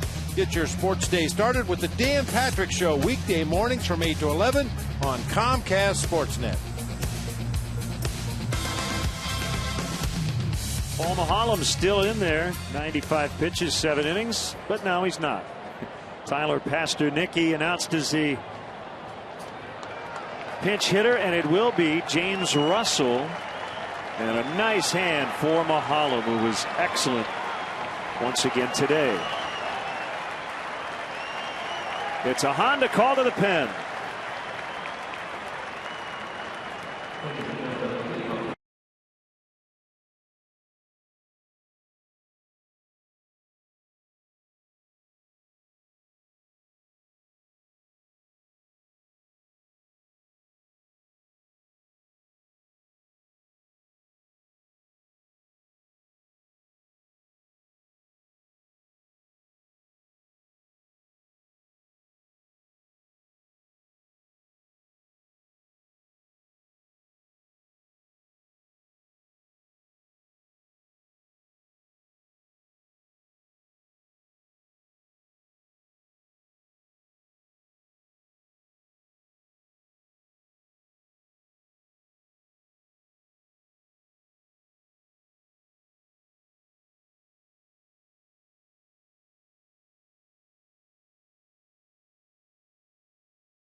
line for the Honda. Call to the pen, and here's James Russell. As Dale Swaim sticks with a lefty after Paul Maholm started. Russell off to an excellent start. Tyler Pastornicki pinch hitting as he started it short the first 2 games of this series.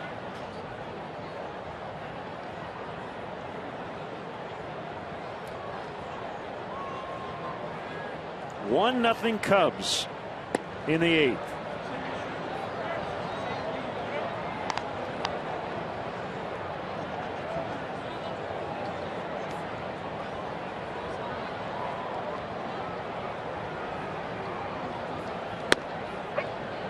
Two and two. So Tim Hudson done after 7 solid innings. Foul tip. He struck him out.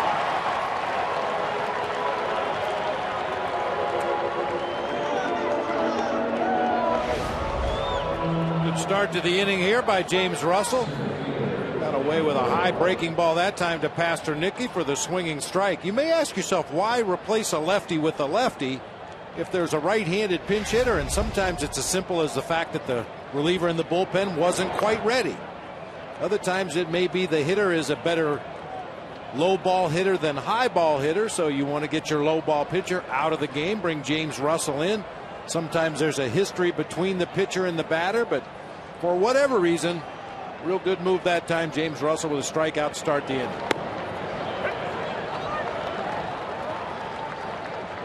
Quickly ahead of Bourne, 0-2.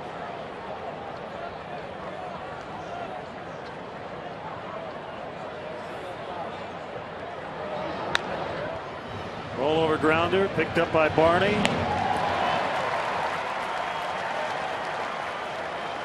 Looking for the perfect place to entertain your best customers and guests this summer? Why not bring them to the ballpark? The Nuveen Investment Suites can accommodate anywhere from 15 to 55 guests and include food, beverage, and parking.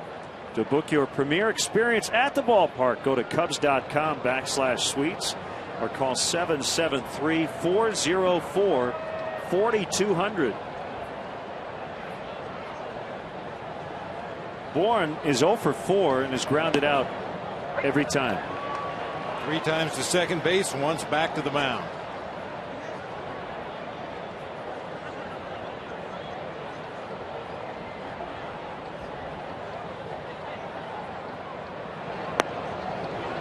Russell firing strikes.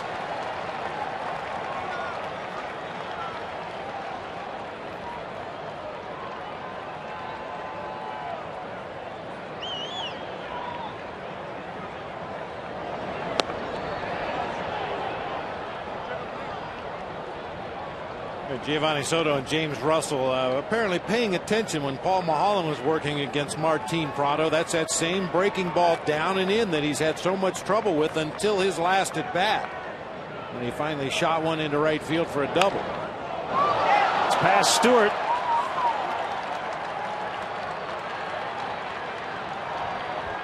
And a 2-out double. Prado with 2 doubles in the game today. Ball was hit extremely hard, but Ian Stewart didn't react immediately. I'm not sure he saw that ball right off the bat. Kind of held his ground momentarily, and then a lean and a dive to his right as it gets underneath all the way down into the left field corner for a double. Freeman with 2 outs and a runner at second. The tying run, in fact, at second base. Here we go. Slider missed outside.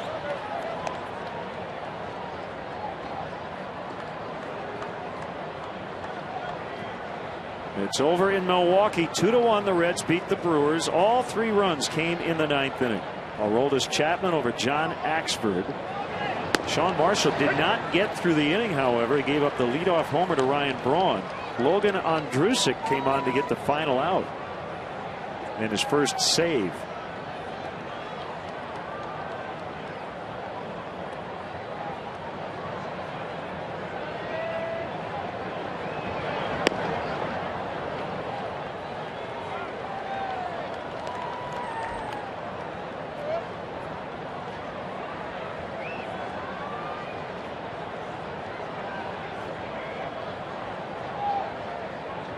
Cubs hang on here today. They'll go into that series in Milwaukee tied with the Brewers. They would have the same exact record, 13-18, 3-1.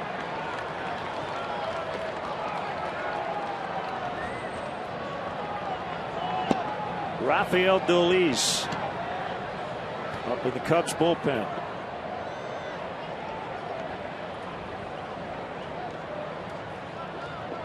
The pitch. Ball 4.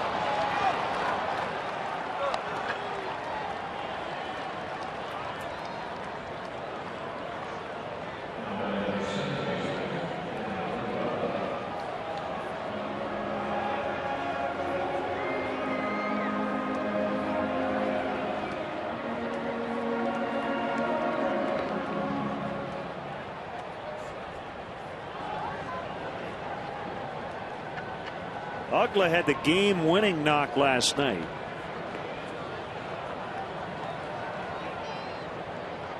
And he bats with 2 on, 2 down. His team trailing by a run here today.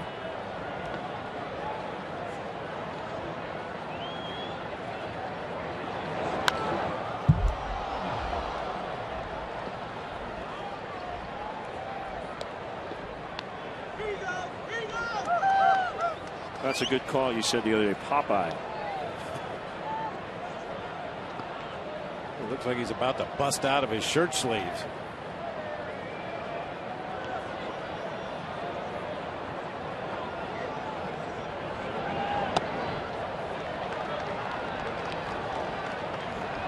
Popeye and Wrigley Field. You think of Don Zimmer, right?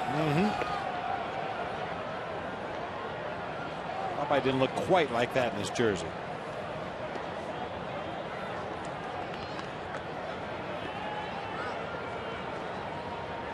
Might have back in 1958.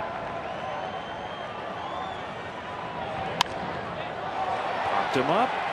Shallow right field. DeJesus coming in. Barney is out. DeJesus down to both knees with the catch. That'll get us to the bottom of the 8th with the Cubs leading 1-0.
And the top of this inning will stay in for Jack Wilson and Chris Medlin on the mound.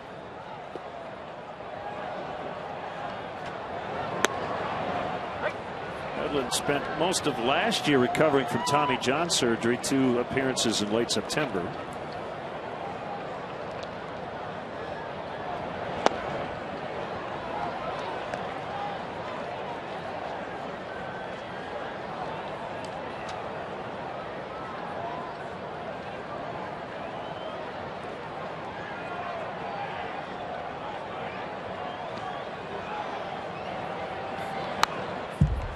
Fouled back.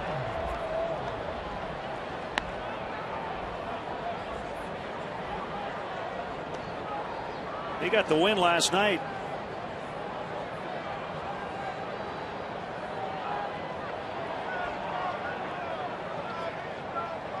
Scoreless 7th inning.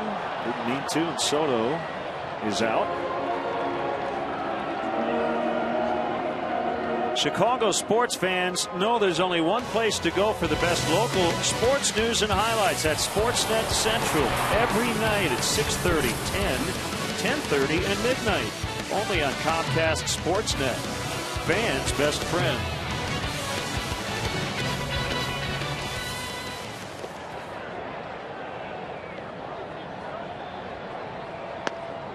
Cardinus swings and misses. We want to remind fans out there that Hot Stove Cool Music Chicago, the inaugural event at Metro right up the street on Clark, coming up on June 14th. We'll have the Smashing Pumpkins, the Figs, Jenny D and the Delinquents, members of Buffalo Tom, Peter Gammons and the All-Stars. On the eve of the Red Sox Cubs weekend. Called strike 3. Go to metrochicago.com for tickets starting at noon on Saturday. They will sell fast. The proceeds go to charity. A foundation to be named later, and Chicago Cubs charities.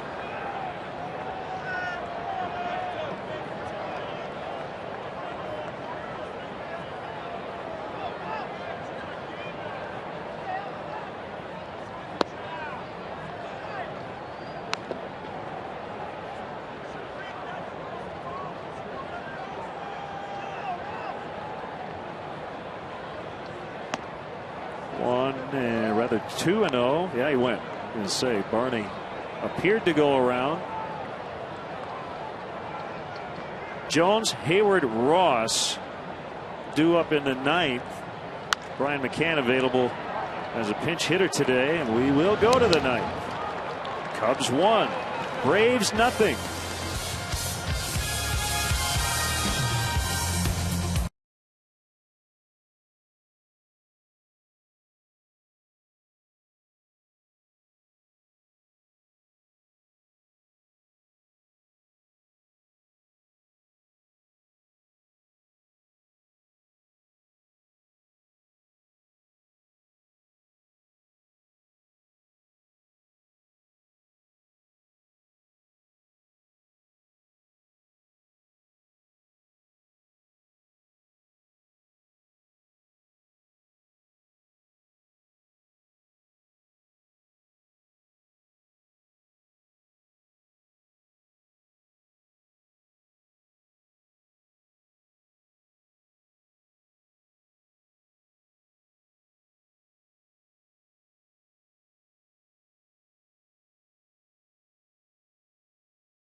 Chicago Cubs at Cubs.com. Browse the largest online selection of authentic team gear, including official caps, t-shirts, jerseys, collectibles, and more.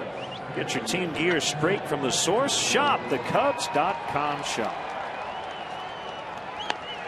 Got changes for the Cubs. Reed Johnson in for Cardinus in left. And the new pitcher is Rafael Dolis. Dolis, after a couple of off days, back on the bump, hoping to pick up a save in the ball game today. He has really found the zone. walked 8 batters in his first 8 outings this season, but over his last 7 has not walked a batter. Got the first 2 days off in this series.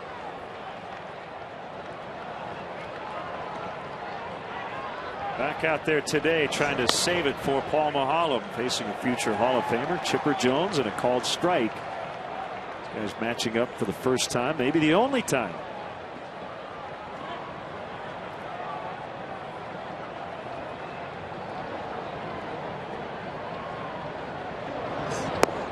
Talk with Hall of Fame President Jeff Idelson. What did he tell us? 12 third basemen are in the Hall of Fame. The latest to go in is Ron Santo. And Chipper Jones is, I'd say, 5 years away. Yep. 1-2. Different eras, of course. All of Ron's career was spent facing guys on a mound that was taller than the one Dolis is using here today.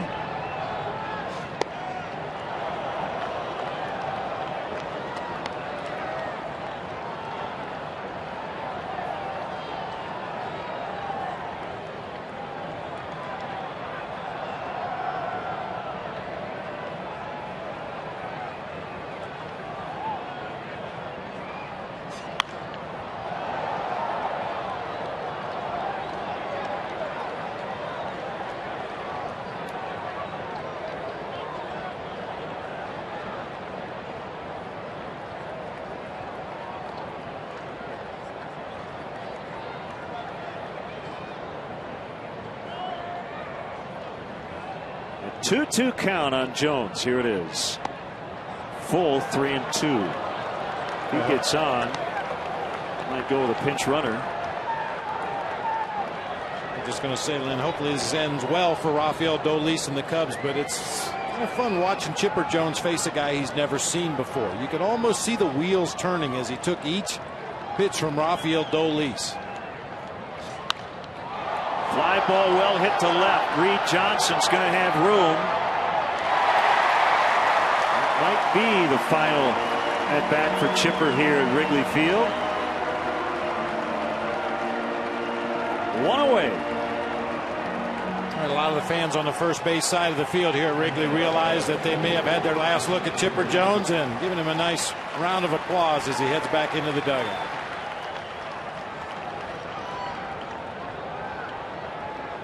I mean, Chipper has quite a database of pitchers he's faced in his career, and you could almost see as he took each pitch from Dolis, that reminds me a little of Derek Lowe. He's got that hard, heavy sink. I got to make him get the ball up.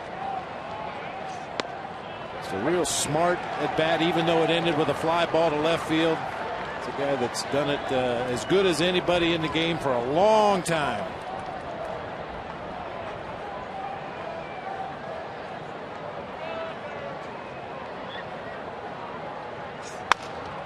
A roller to Stewart, playing way off the line as the Cubs shifted 2 down.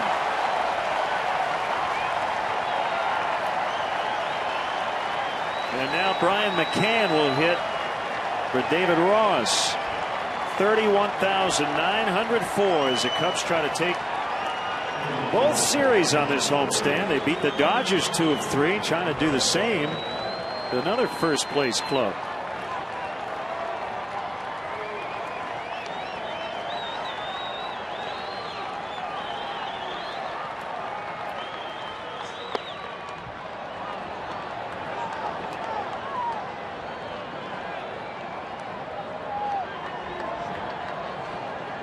Not getting a lot of results early. And he's going to get really hot at some point, just hopefully after this at bat. 2-0.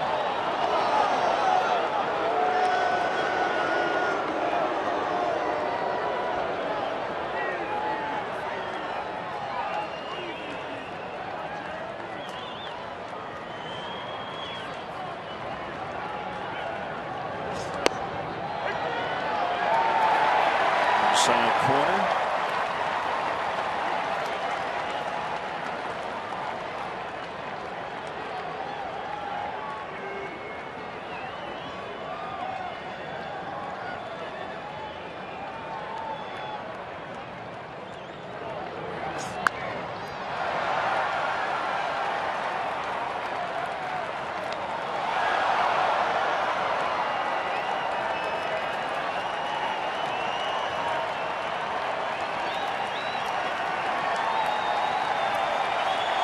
Cubs went over 2 weeks to start the year without winning a series. They haven't lost one in a couple of weeks. And they're 1 strike away.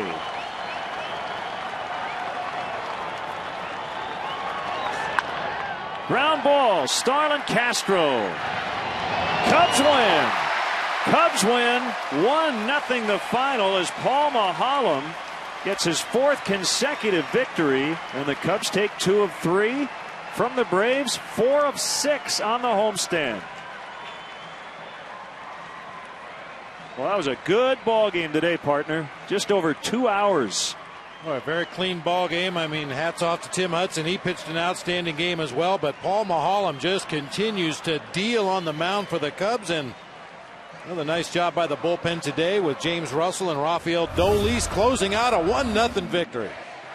And Paul Maholm is our GMC player of the game. His last 4 starts, all wins. He's allowed 1 or 0 runs each start. Yeah, you really had the feeling the Braves weren't going to do much against Maholm. The question was, could the Cubs offense score against the Braves? And 1 was enough today.